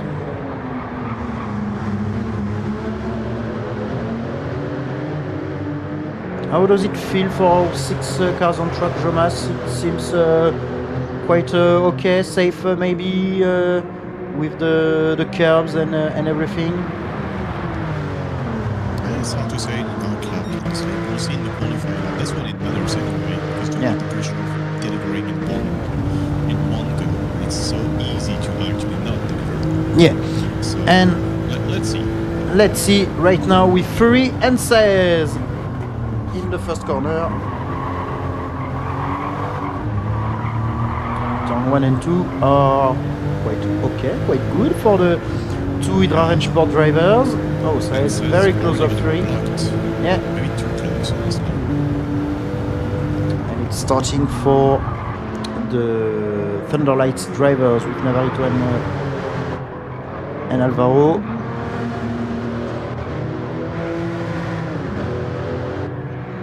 And Borsman and El Ferro starting their lap as well. 37.2 in first sector for Saez. This will be the new benchmark for this session. Okay. Now, in the end of the S's for Saez and Fury.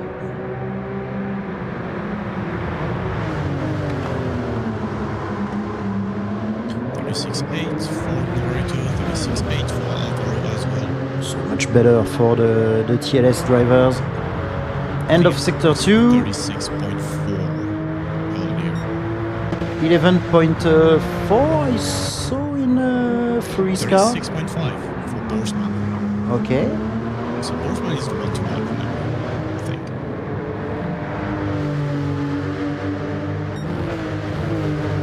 Okay, Fury and Saez entering in the last corner. First lap time set by the two Hydra Rennsport drivers crossing the line in a few seconds now. Lap time for Fury 44.6, 44.8 for his teammate Saez. Now Navarrito to entering in the last corner. A big gap between the two Thunderlight drivers, by the way. Navarrito to cross the line. Is it better than Fury? And it is by 7/10 of a second, and his teammate Alvaro 3/10 quicker. Bossman and Should be Vuelto. 33, sorry. And the fastest lap may be set by Bossman. Yes, it is. And P3 for El Ferro Vuelto. His teammate 1:33.2. It's more than 5/10 of a second slower than the fastest lap set by Brea in the first qualifying session. The Alien Motorsport drivers called by the staff for pitting and doing their outlap in this session. Now it's time for the Sim3 Sport drivers to be called, with a B-Racer ahead of his teammate Alou. And last team to be called, the leading team in the general standings, Maxo and Floris. Being called in a few seconds, while Joko and Danny are already leaving the pit lane. And it's now time for the VQS to be called. Now, Joko, who did only one race since the beginning of the season. It was round 3 on Lago Maggiore, finishing P9, and is a teammate on track. Danny did the first race of the season on Deep Forest with the Group B rally cars, and finishing 5th in the race. B-Race. Yeah. Very interesting. So Whatever. Alu and B-Racer had a big gap under the pits, so B-Racer cannot burn fuel while Alu is coming back. Oh, 200 IQ strategy for Valerio. Oh yeah, definitely burn fuel. You see the throttle on the. 5 liters. That's already 5 liters less than Alu. It's just Yes, crazy. look at the fuel the fuel tank at the bottom of the screen between B-Racer and his teammate. Yeah. I don't know how much they're allowed to do, but they do it the maximum they can. That's for sure. And he still burn fuel. Yeah, he's both still of burn them. fuel. Both of them? No, I think he's not. Maybe No. after the hairpin hip stop, but This is so clever by B-Racer and Alu. Floris and Baxo are doing the same.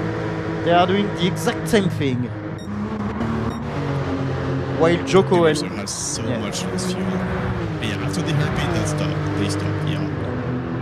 Now they're trying to hit the tires because going that slow, they cools down the tire. Yeah. But it's almost 10 to 15 liters less on B-Racer. That's as much kilograms. yeah, and that can be some good tense. Yeah, that's easily a tenth or two. Yeah. I'd say a tenth. As if he needed, honestly. While Joko and Danny now are on track, entering into the 4 apex corner. And sector 1 for Joko is in 46.7, 46.6 for Danny CR. That's slower. And the Alien Motorsport 9th in the general standings. Not even in the Golden Rockets group for the second phase of the championship. Let's take a quick look at the first sector for B-Racer and Alu now.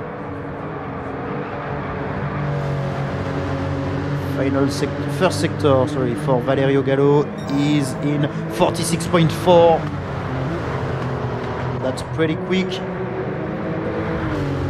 That's so quicker for me for practice. Yeah. Oh, sorry. And Joko behind his teammate now. He did a mistake, Joko. Yeah, it's not going to be a good lap time for the Frenchman. And Danny to cross the line. What position for him first? Danny with P3 in this session and Joko P8. Yeah, not a good lap at all. Mistake for Joko. I didn't see the sector 2 for B-Racer and for Alu. It's purple by 4 tenths. Purple by 4 tenths. B-Racer maybe for another pole position. what's the lap time now compared to Brea? Brea pole position was in 42.834. What's the lap time now for B Racer? It's going to be 0.7. I think it's going to be 0.7 by B Racer. And the lap time for B Racer is in 42.4. What a lap time it is! And Alu, his teammate is 2 tenths and a half behind B Racer. Oh my god! And now to cross the line, Floris. Oh, Maxo with half of a second of penalty for him. And Floris to cross the line. Is it the pole position or not? No, but it's P2. Half of a tenth of a second behind B Racer. And Maxo P4 despite the penalty.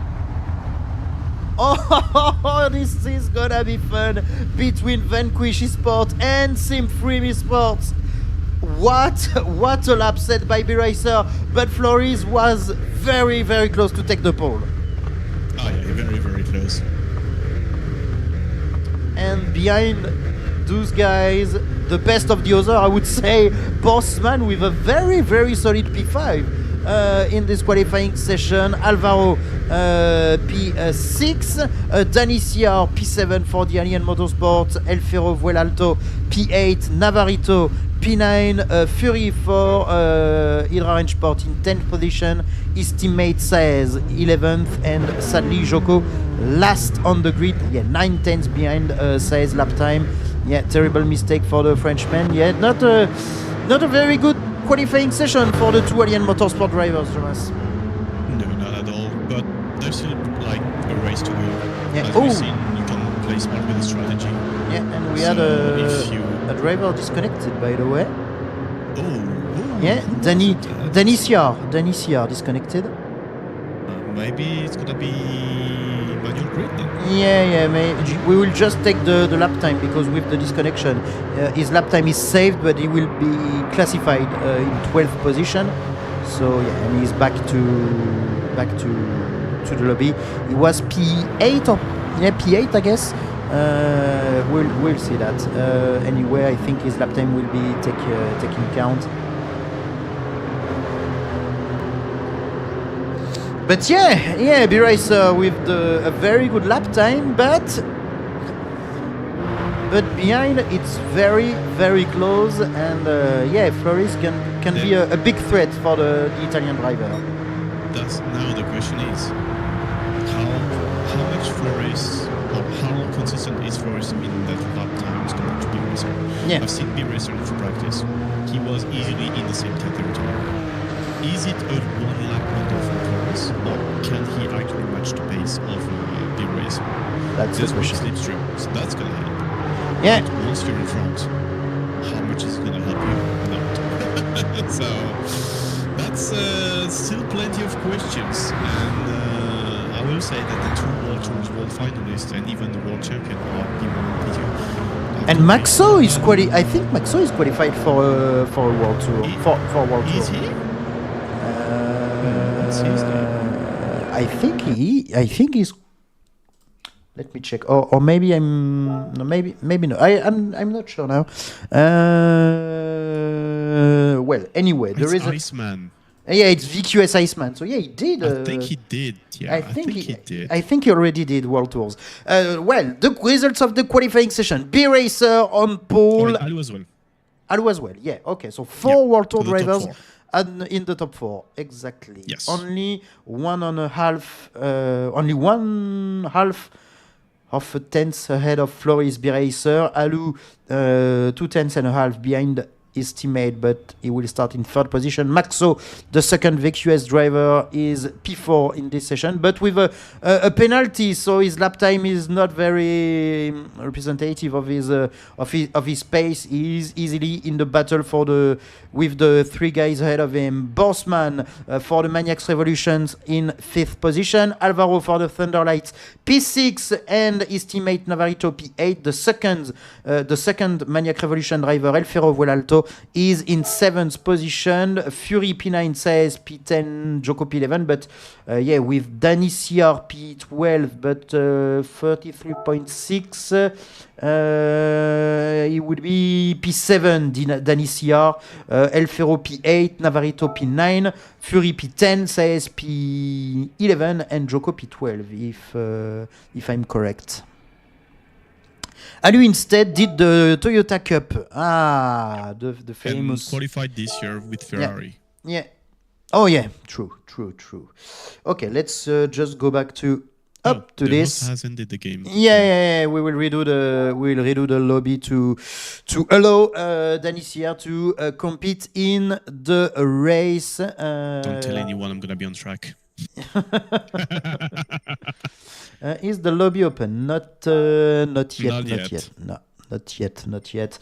Just maybe we will use this quick break to just show you the 2 races coming on tomorrow for the still for this round number 5. First race tomorrow evening with Customs GT, Avalon Motorsport, Control the Time, Nexus 92 Esports, and Deluxe team, and final race of the evening with Team Monza Racing, Visceral Esports, Avutarda Racing Team, Halls Esports, Jokers team, and Annexion for the final race tomorrow evening. It will be me on the broadcast with alongside me Piro for this second broadcast tomorrow evening for the round 5 of the InfinityGSeries 2026. And lobby is open, and I'm entering the lobby. I don't know if you are still in, Jomas. I'm here. I'm coming in. Okay, perfect. Okay, let's switch back. Perfect. I see you joining the lobby. So we will have a manual grid to allow Danny to take part in the race as at his correct position on the grid. Or maybe the closing library was maybe a misclick from the host, maybe. I think so. Yeah. We've seen that last time. Exactly, but no worries. So same conditions than the previous race. We had 16 laps for this race, 4 times for the fuel consumption, 11 times for the tire wear, sport soft tires only. We will see, I think, a pit stop at mid-race, end of lap 8. And the only strategy in this race is the amount of fuel you have to put in your car during your pit stop, Jomas, and it helped a lot the Azteca, and especially Diego Ras, and this helped him to take the win in this first race. So yeah, this can be very interesting to see the amount of fuel for each car before entering the pit lane. Yeah, because you can easily block on this track. It's quite twisty. Mm-hmm. So if you are smart enough with this, you can actually make it work. But having Brea behind Rojas was actually the lifeline for the actual win. So yeah. Okay, our last drivers just joined the lobby. It was Alu. Everyone is there. Just time now for the host to do the manual grid. So B Racer on pole. I can give you the starting grid we will have for this race. If I go back there, so B Racer on pole, Floris P2, Alu P3, Maxo P4, Mr. Borsman, MR Borsman P5, Alvaro P6, El Ferro Vuelalto P7, not P7, it's I think Danny P7, El Ferro Vuelalto P8, Navarrito P9, that's it, Navarrito P9, El Ferro Vuelalto P8, Fury P10, Saez P11, and Joko will start the race last on the grid. Did I miss something to say, Jonas? I think we are good. Yeah, you missed how much I don't like this track. No, please stop it. Stop it. Oh. I mean, again, this track this way around. The way forward, But I'm it's fine with perfect. this. What you are talking about? This track is perfect, especially in reverse. No, Yes. no. Yes. What a debate. What a debate. You can continue all Oh, night yeah. long with this. Oh, You know? 3 a.m. There's still a stream on Mac 25 Gaming. It's like, yes, no, No. yes, no. Oh It's my starting God. soon. We have Yeah. we have the actual message from Granada. Yeah. So, And yes. thanks again to all the staff of Mac 25 Gaming to provide us all the elements, the overlays, and all the info to provide you the best broadcast as possible in English. So thanks to all the staff of Mac 25 Gaming for hosting the lobbies and managing this amazing championship. Race is about to start. Okay, not bad. What? Start of the race. Yes. Already questioning that. Oh no. And they are all on the grid. Yeah. 1 light, 2 lights, 3 lights, 4 lights, 5 lights. And we are racing for the second and final time of this evening. B-Racer with a good start. Everyone changing lines behind him. And B-Racer, be careful on the brakes. Flores still P3. Alu still P3. Maxo still P4. Behind no major incident. A pretty calm start once again. But be careful. We are entering in the 4 apex. And Alvaro on the inside on Bossman, and the contact between the Thunderlights and the Maniac driver. Be careful, position lost for Alvaro, and for Bossman it's now Danny, in between those two drivers. But yeah, we've seen the contact between the two cars. And behind, we have 2 cars quite behind. Joko managed to overtook El Ferro. El Ferro now in last position in this race. Meanwhile, the top 4 is already leaving the midfield. Yes, and the battle, the 1v1, the 2v2 between Simfrim and VQS is about to start, Jonas. Yeah, clearly. And we've seen they all have the pace.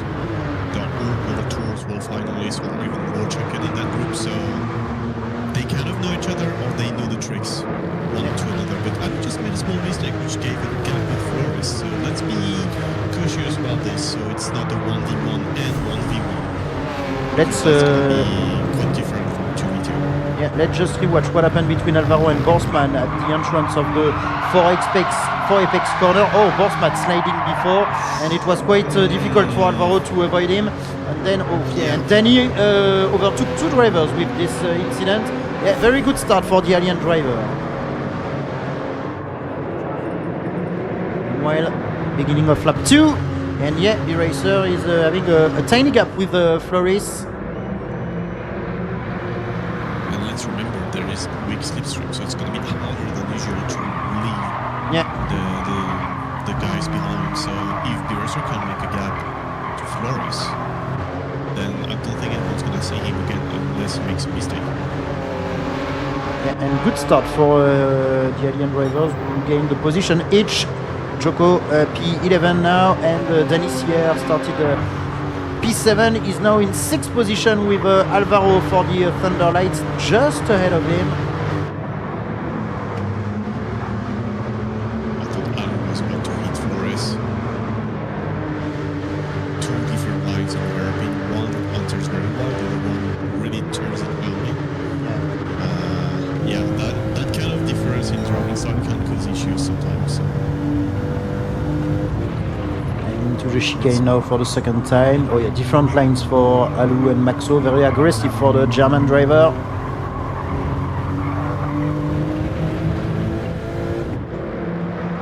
It's very calm behind us. Yeah. They looked at the first race and they were like, you know what, let's not do this.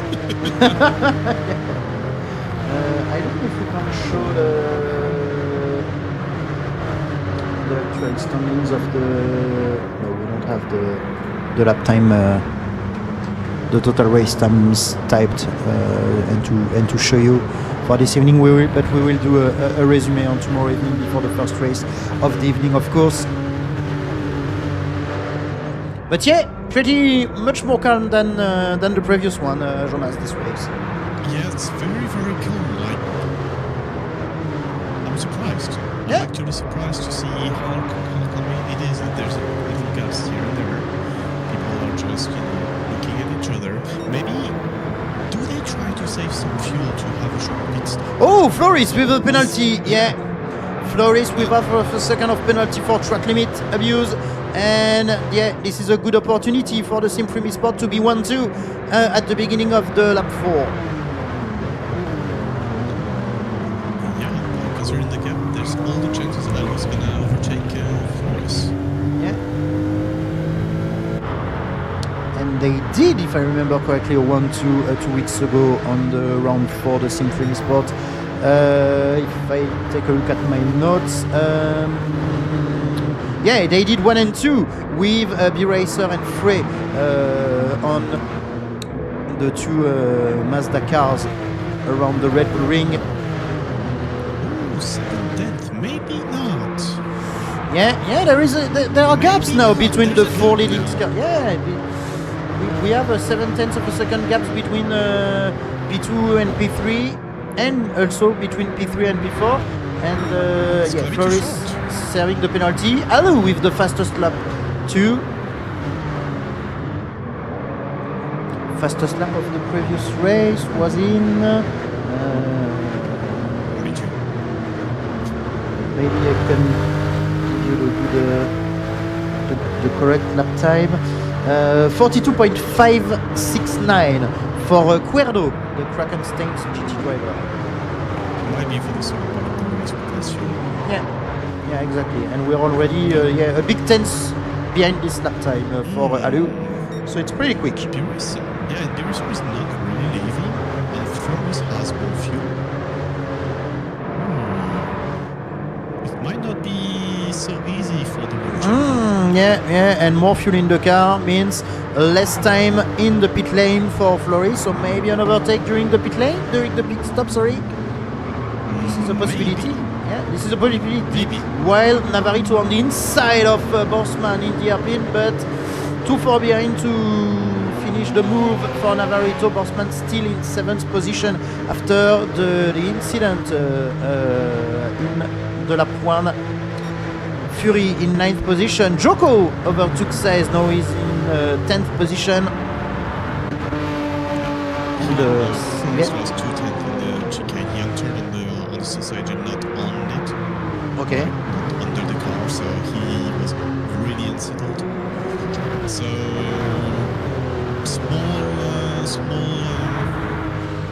reminder of how not to take the chicane for Floris. But he's coming back. It's about a tenth and a half on the straight. Okay. One for the straight shot. That's what I wanted to check on the last two races, and I didn't. But yeah, I think right now Floris has the fuel advantage, as in he can be in front of the racer after the pit stop. And in the midfield, it's pretty calm as well. Yeah, just what can I say? I see them sliding. They're just all trying to do the 4 Apex. And this can help Joko, by the way, because Joko is just behind Fury now in 9th position. Yeah, it's good start for Joko. Yeah, and about the 4 Apex, the thing is, we call it the 4 Apex because we don't have more right now. And technically, you only hit 2 of the 4. Just you hit the Apex in the first one, then you try to stay around the middle for this 2 following one, like middle or a bit on the outside, and then you take the last one very hardly to get a good exit. So it's really a matter of it's a matter of balancing your car here, and that's it's something I'm not good at. It's where I lose all my time. So yeah, the 4 Apex is not easy at all. and a tiny mistake by Joko in the chicane. We can take a look at this. Oh yeah, maybe too aggressive on the curbs. Ooh, yeah. Very close to lose the car and to smash it into the wall. But he's still alive, no damage, but few seconds lost for him now. 2 seconds behind the group of Fury, Navarrito and Borsman for the 7th position.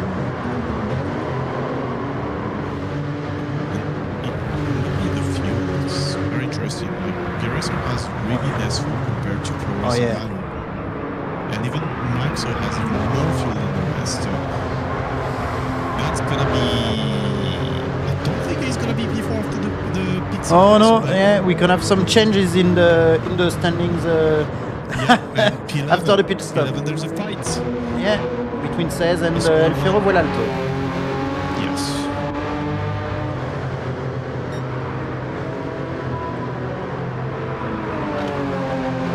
Alfero still ahead of Saez. Yeah. Yeah, it's still ahead, and in the front it's still very, very quiet. Everyone is spread about evenly. It's 8/10, 8/10, and 6/10. So. Oh, contact between Saez on the inside of Alvaro Vuelalto, and he's now in 11th position, but there is a contact at the entrance of the hairpin for the Gran Sport driver. Let's take a look at this on the replay. What happened? Yeah, there was a door wide open on the inside. Yeah, the contact is not that big, and yeah, they're still fighting, but oh yeah, Saez still ahead of Alvaro Vuelalto. Be careful on the exit to not slide. Sorry.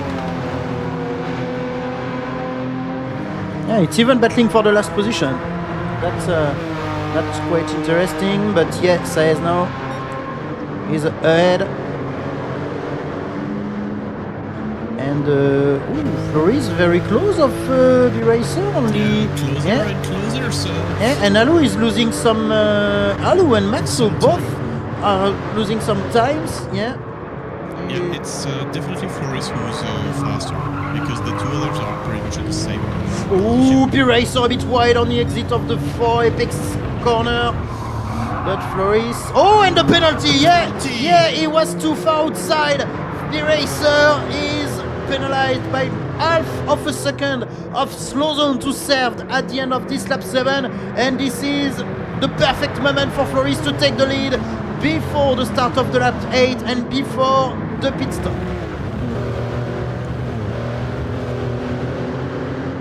I want to see something. Where is the line?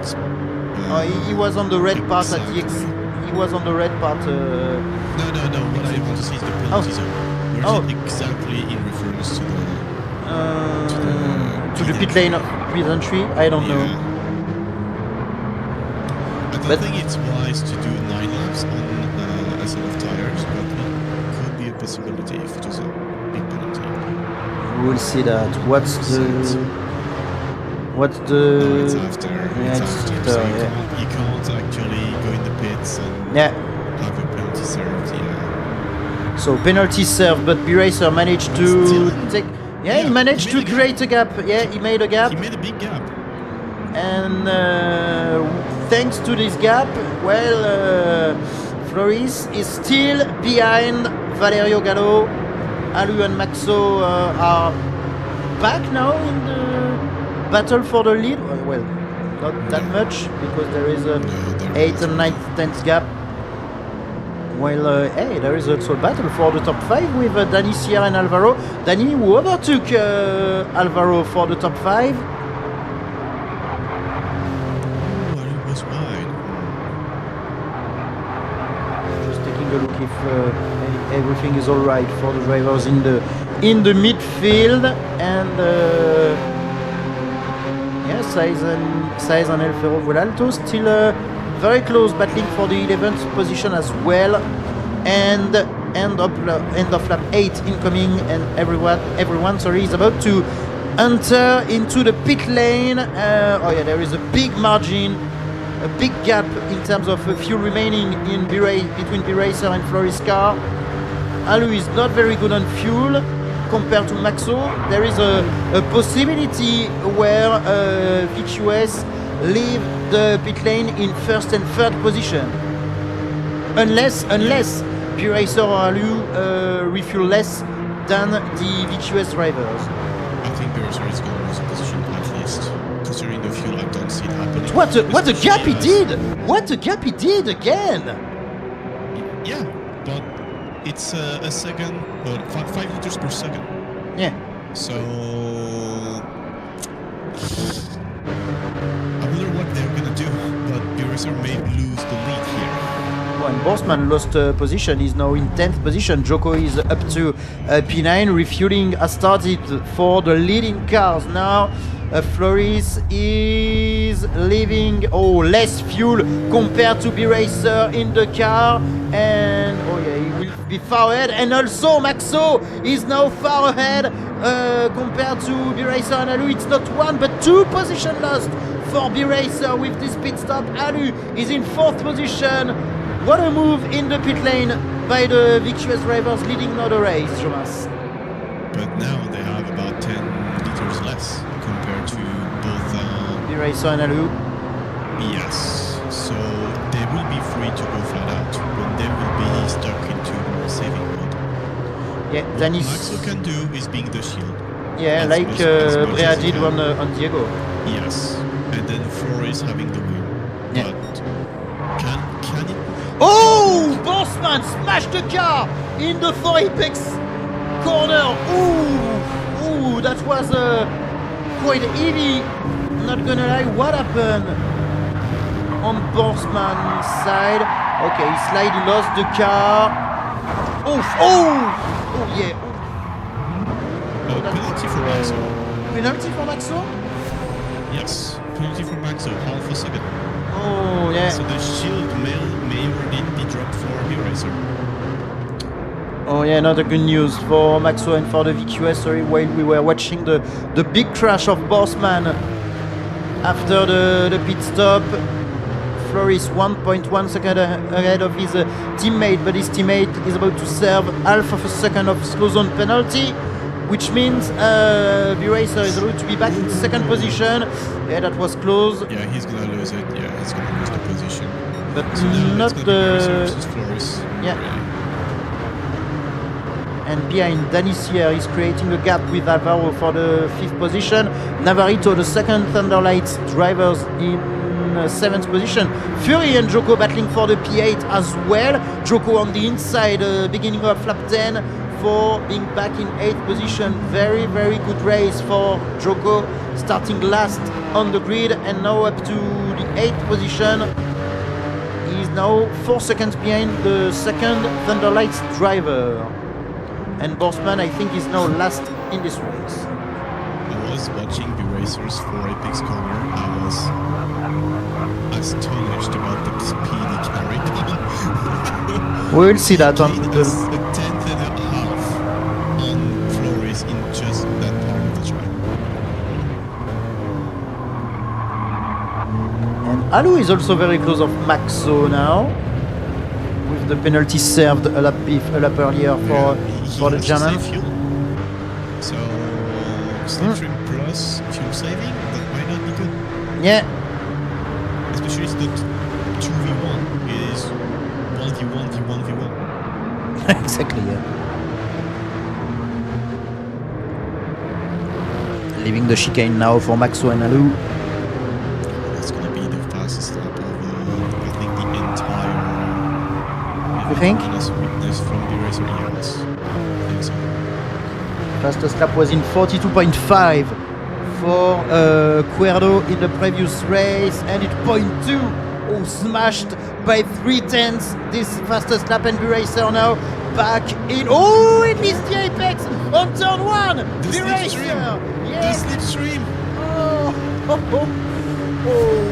that was close to hit the wall. We will see that on the replay. The fastest lap, the max of speed, the slipstream, and yeah, he missed the brakes. But good recovery anyway for B-Racer. Very good recovery and no penalty for tracking. Oh, Flores was wide here. Is it a penalty or not? I No. don't think, but it's just pretty much on the edge. And Maxo still ahead of Alu. Lap 11 out of 16, 6 laps remaining in this race.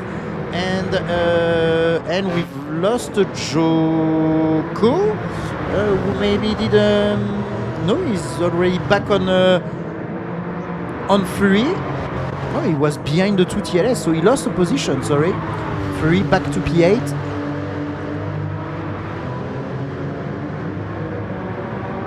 And behind, battling for the P10, Saez and El Ferro Vuelalto with Borsman now in last position after the big crash at the beginning of the lap 9. We will see that on the replay, I think, after the race, Jonas, because that was quite heavy, I'm not gonna lie.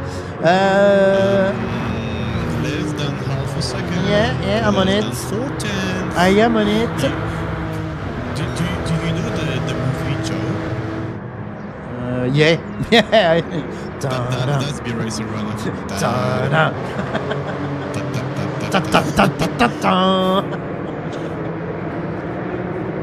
Oh yeah, he's very close now on the right of Floris. Very risky on the outside. Elizabeth, no. He knows. He's gonna try to dive back. No, but yeah, he is very offensive, very aggressive now, B-Racer, to take the lead once again after being the leader during the first half of the race. And be careful of Maxo and Alu. They are not that far behind. Maybe they are also catching. Maybe Floris is slowing down B-Racer. Oh, and on the inside in the hairpin, B-Racer. Oh, no, he can't turn. He brakes too late. And be careful of Maxo just behind the Italian driver now. And B-Racer offensive at the entrance of the hairpin now has to be defensive with Maxo. On the outside on the chicane, that's pretty optimistic, but he's on the inside the corner after. But on the outside, the right turn right after, but still there. Oh, on the inside, Maxo on the inside of B-Racer for the second position, and now Floris is all alone, 1.2. Oh my god, and this starts with just B-Racer, braking a bit too late, and we can't turn on the hairpin. Everything to do, but Alu gained the position, so it is not a loss for the team. And they still have the most fuel. Exactly. 4 laps remaining in this race. Oh, B-Racer! Be careful, B-Racer, be careful. But he wants the win, B-Racer. Be careful also, Alu. Not lose the car at the exit of the 4 apex. Because Maxo is still in the battle. Danny quite at his now. P5, 4 seconds ahead of Alvaro. Navarrito P7. Joko back to P8.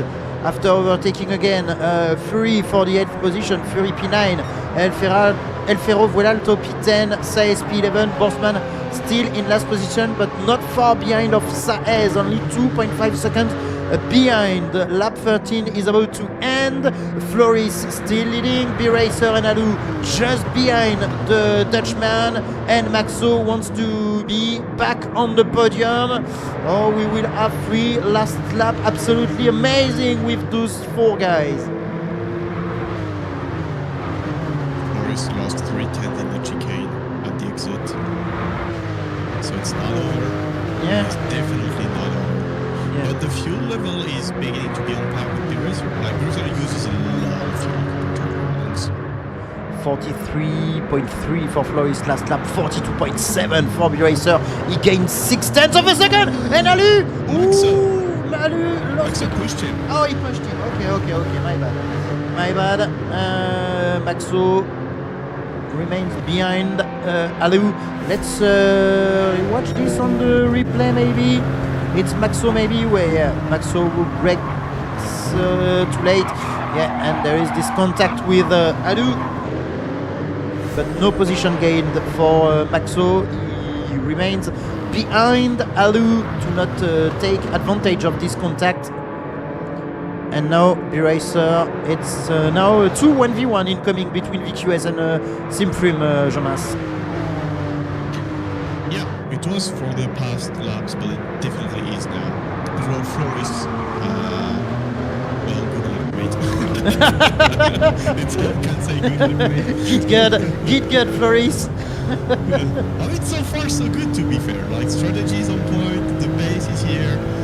It's just, you know, when you have a world champion behind you, sometimes you can feel a bit, like, weaker than you normally is. So yeah, it's a matter of staying strong in your head. It's like, okay, world champion or not, I'm still gonna win.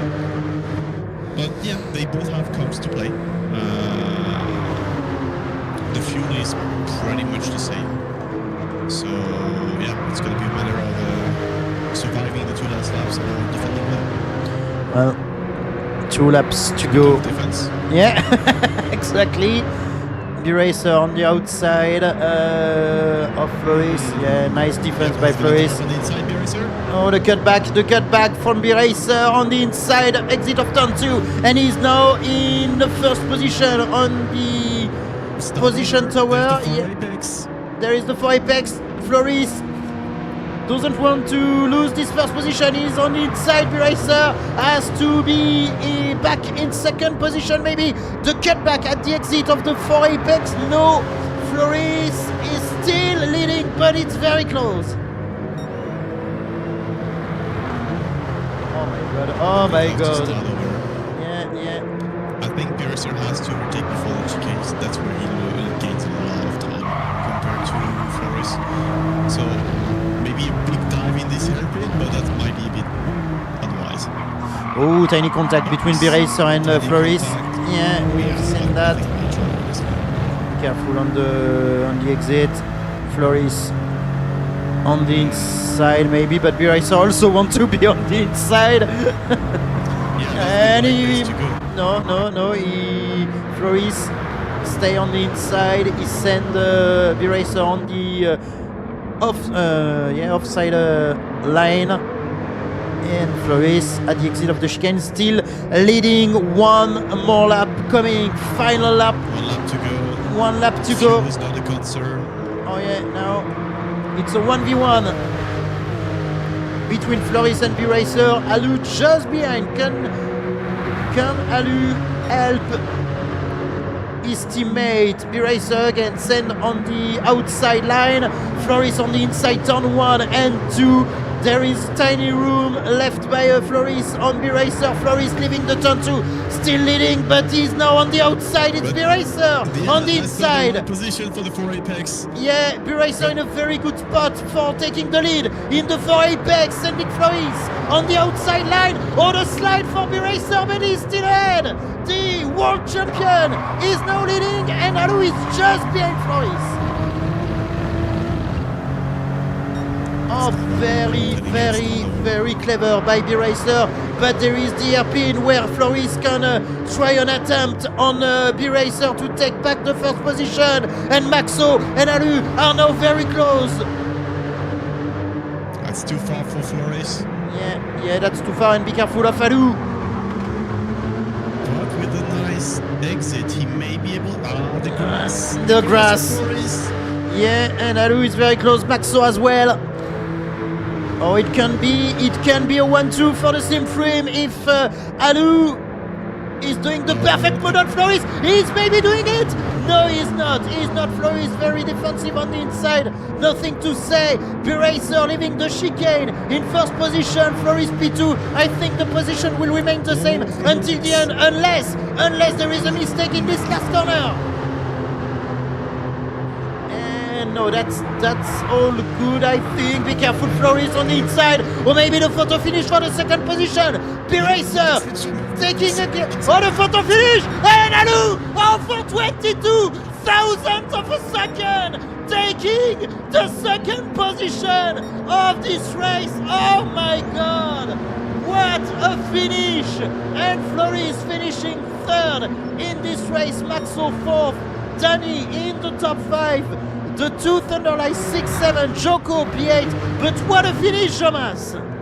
And another one, maybe for the 10th position, between Ferry and Bossman. No, Bossman still ahead for 55 thousandths of a second. Two photo finish in one race, Thomas. Oh my heart, I'm gonna die with this game. I'm gonna die. Oh my gosh. Going in front of Alu to give the slipstream is where the gap is. That's where he gained the position. Oh my god. Oh my god, what a finish. B-Racer taking the lead, but Alu in the final, not the final corner, the final straight of the race, taking the second position for, what's the game is saying? For 11th thousandth of a second? Yeah, that's, no, for, for 14, yeah, 14. Oh my god, yeah, 40. Oh yeah, I was taking a look at the best lap, sorry. Yeah, oh my god, that was so close between those two. Maxo P4 in this race, Danny in 5th position. Good results as well for the Alien P5 and P8. Nice recovery from Joko in this race, starting last on the grid and finishing P8. Between the two Aliens motorsport drivers, we have the two Thunderlights with Alvaro and Navarrito P6 and 7, and at the back of the grid we have mixed two Hydra Rangeport and Maniacs Revolution drivers with Saez and Fury for the Hydra Rangeport P9 and P11, and Borsman and El Ferro Vuelalto P10 and P12. Maybe there was something at the back of the standings in this race. We'll see that in a few seconds with the replay. You can tell me, Jomas, whenever you're ready. I am. You are? Ready now. Okay. Oh, good. Yeah, perfect. So there's... Did you notice some stuff? Because I haven't noted much. Yeah, the whole 16 laps. No, it was very calm at first. Yeah, at first, yeah. I did note Alvaro for Apex lap 1. Okay, let's watch this. Yeah, pretty calm start in the end in this race too. Yeah, in the first race it was the first half of the race that was quite entertaining, and the second part was yeah, with Bossman the contact. Yeah, that helped a lot. Yeah, the alien driver to gain some position. I'll try to see it again, but okay, what can Alvaro do in this position? Oh, nothing, because Bossman is losing his car just ahead of him, so he can't avoid the contact if you for brake me. More, you lose the rear, so yeah, I don't think you can do much. Yeah. It's one of these things. I did also note Boseman for Apex lap 9. Yeah, so right after the... Nothing happened between. Okay. I think it's there. No. Damn it. No. You were more precise on the first replay, Jonas. More precise. Oh, we are kids, guys. So yeah, what happened to both? I think it's a big shot. Fresh tires, but not at the perfect temperature. Yeah, maybe slightly.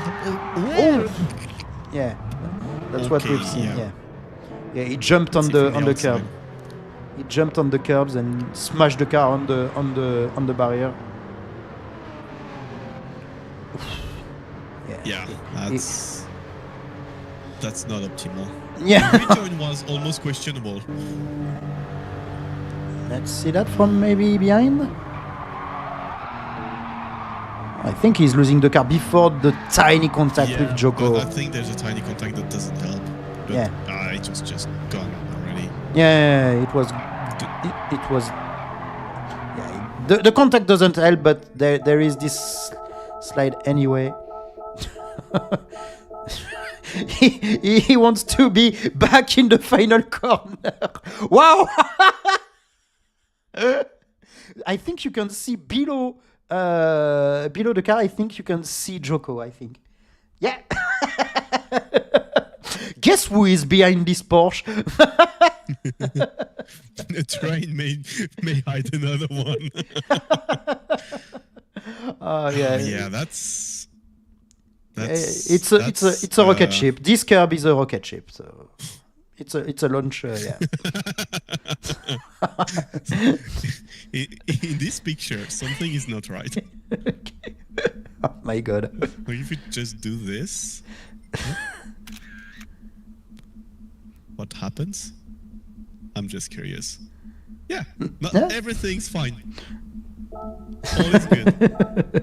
It's at this moment that he knew he fucked up. Well, okay, that's also what I wanted to see. Yeah. Like when he crossed the line. Like, let's be serious just a minute. Because at some point there's, Yeah. It's not as No. it's still, It's 1 meter, I would say. Not even. But yeah, it's just game over for Bozeman. Yeah, sadly. And then, first of all, do we have like timings we wait or not? No, we are good, I think. Okay, good. So we go straight to the last lap anyway. And You don't want to see maybe the mistake of B-Racer in the hairpin that helped Halu to overtake Maxo? which Lap 14 or 13, I don't remember. I don't remember. Or 12, maybe? That was lap 12. Oh yeah, here. So it was before the hairpin where he brakes too late. Yeah, he brakes too late. Yeah, So perfect. right on Zimmerman, so Flores tries a bit too hot, can't turn at all. Even went back to first gear to give more turning.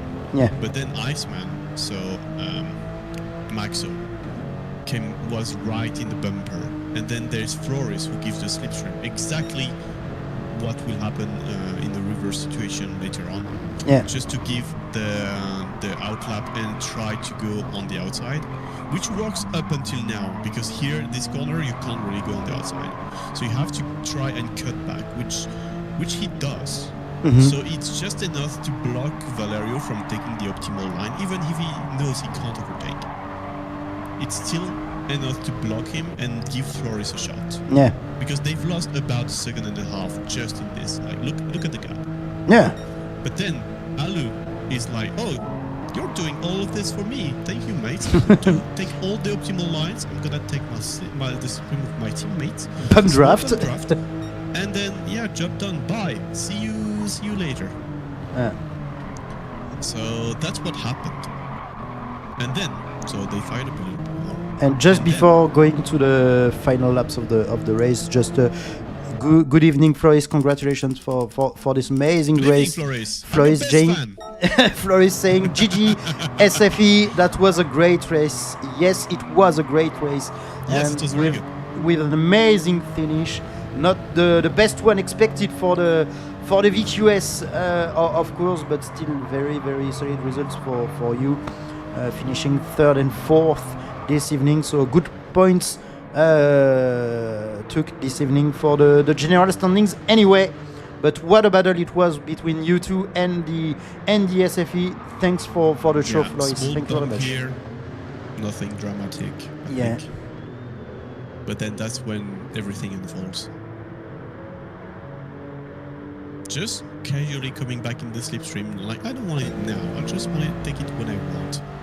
But yeah, can't go on the inside, has to try on the outside, but knows it's not going to be the best, so maybe the cutback is going to be the way to go. But Flores blocks well the inside, so there's no cutback anymore, and it's back to square one. Behind, it's spread out, nothing happens. And then the straight line. So there's the straight line, the slipstream. Again, we're on weak slipstream, so that helps to catch back a bit more than usual. And then Valeo goes on the outside. Even if it's not good for the two first corners, you can try to keep more momentum on the outside and stay at level. And if you stay at level, there's the 4 apex coming in after. What? Floor What? is closing the floor. They gave us so not that much room, but just enough to be Just clean. To be clean and what a battle! So close, so respectful. And as Valerio had the inside, it was game over from this point. You can't stay on the outside in this corner, or this 4 apex corner. It's it can be done, but you can be very slow, and then there's Alumni and Iceman behind, so it's not going to be working out very well. But clearly, this is the defining move, and then I'm going to go on Alumni and just go at the end. Because Alumni wants to... So what happens here? Alumni wants to go to take the slipstream and go on the outside. Yeah. Thing is, he's way too close, so he's bump drafting Flores, giving him more speed, so he can't do anything from this point on. Then there is Iceman. Iceman is like, hello, but Alumni say, nope, I don't want today. And what Alumni tries to do is... Floris! Oh, it's maybe there that Floris... You may not have seen. That's where I said it's not over. Floris had a bad exit. And Alumni sees that. And what he will do is, you can't overtake here. He's already more on the inside, which is maybe another slight mistake. Like, Alumni can't go on the inside here. So maybe Floris could have stayed more on the outside and had take the optimal line, because there's no way Alumni was having the momentum to catch back fast enough. If anything, he would have been an annoyance, but as Floris was on the outside, he would have more momentum in the straight line finish straight. So then Alumni will go for the cutback. Iceman tries to come back, but too far away. So remember, he just got a bit of gravel and grass. Tires may not be at 100%. Plus more tire wear. So that doesn't help. Yeah. And Cursor, thank you. And then the racer looks at it from behind. They may be even communication, and they move on the right. Oh, so clever. Yes. Yeah. Oh that my is God. something I've done in the 2018 and he's close enough. To Kenny. Yeah, he's close enough to give slipstream to Alu. Oh my God. Because it's on wick. And then that's 14,000. My God. OMG. What a finish it was. And Fleury is saying, yeah, that was a great race. Bit sad about that ending, but it's always great to have such a good, clean battle. That was absolutely amazing to watch. Thanks for the show, guys. It was absolutely astonishing. The finish of the race one was very, very entertaining, but this one, this one is absolutely astonishing as well. Yeah, oh my I'll God! leave it on This is I think a picture of the season. I think this one absolutely amazing image between Floris and B-Racer. Absolutely amazing. Thanks for the show, guys. Thank you, Jonas, for all the explanation about this race. Oh, stay on this picture. We will do the. Wait. I will. Yeah, stay on this. Yeah, perfect picture to finish the broadcast. Absolutely perfect. Oh, what an evening! What an evening it was, Jonas. Yeah, two amazing races. Excellent racing. Two different races as well. One was more on the first half, the other one was more on the second half, but it was clean. It was a bit sometimes doors to doors, but not that much, to be fair. It could have been way worse on this track. And Vanquish and Simfree, very top tier racing. Yeah. Regardless of the results, it was top tier racing. So yeah, very, very good. Yeah, that was two amazing races, and there are two more races coming tomorrow evening. I will have the pleasure to broadcast you those two races on tomorrow with Pyro. First race on tomorrow, 8:30 CET with Customs GT Avalon Motorsports Control the Time, Nexus 92 Esports and Deluxe Team, and for the fourth and final race of this round 5, Team Monza Racing, Visceral Esports, Avutarda Racing Team, Halls Esports, Jokers Team, and Annexion for the 6 last teams on tomorrow evening. Thank you very much, Jonas, for being with me for this evening. I hope you've enjoyed the broadcast. I did. Thank you very much. Thank you to all the viewers in the chat. It was a pleasure to broadcast you those 2 races, and we have 2 more races coming on tomorrow evening. So good evening, everyone, and see you on tomorrow for the second and final day of this round 5 of the Infinity G Series 2026. Bye bye. Bye bye.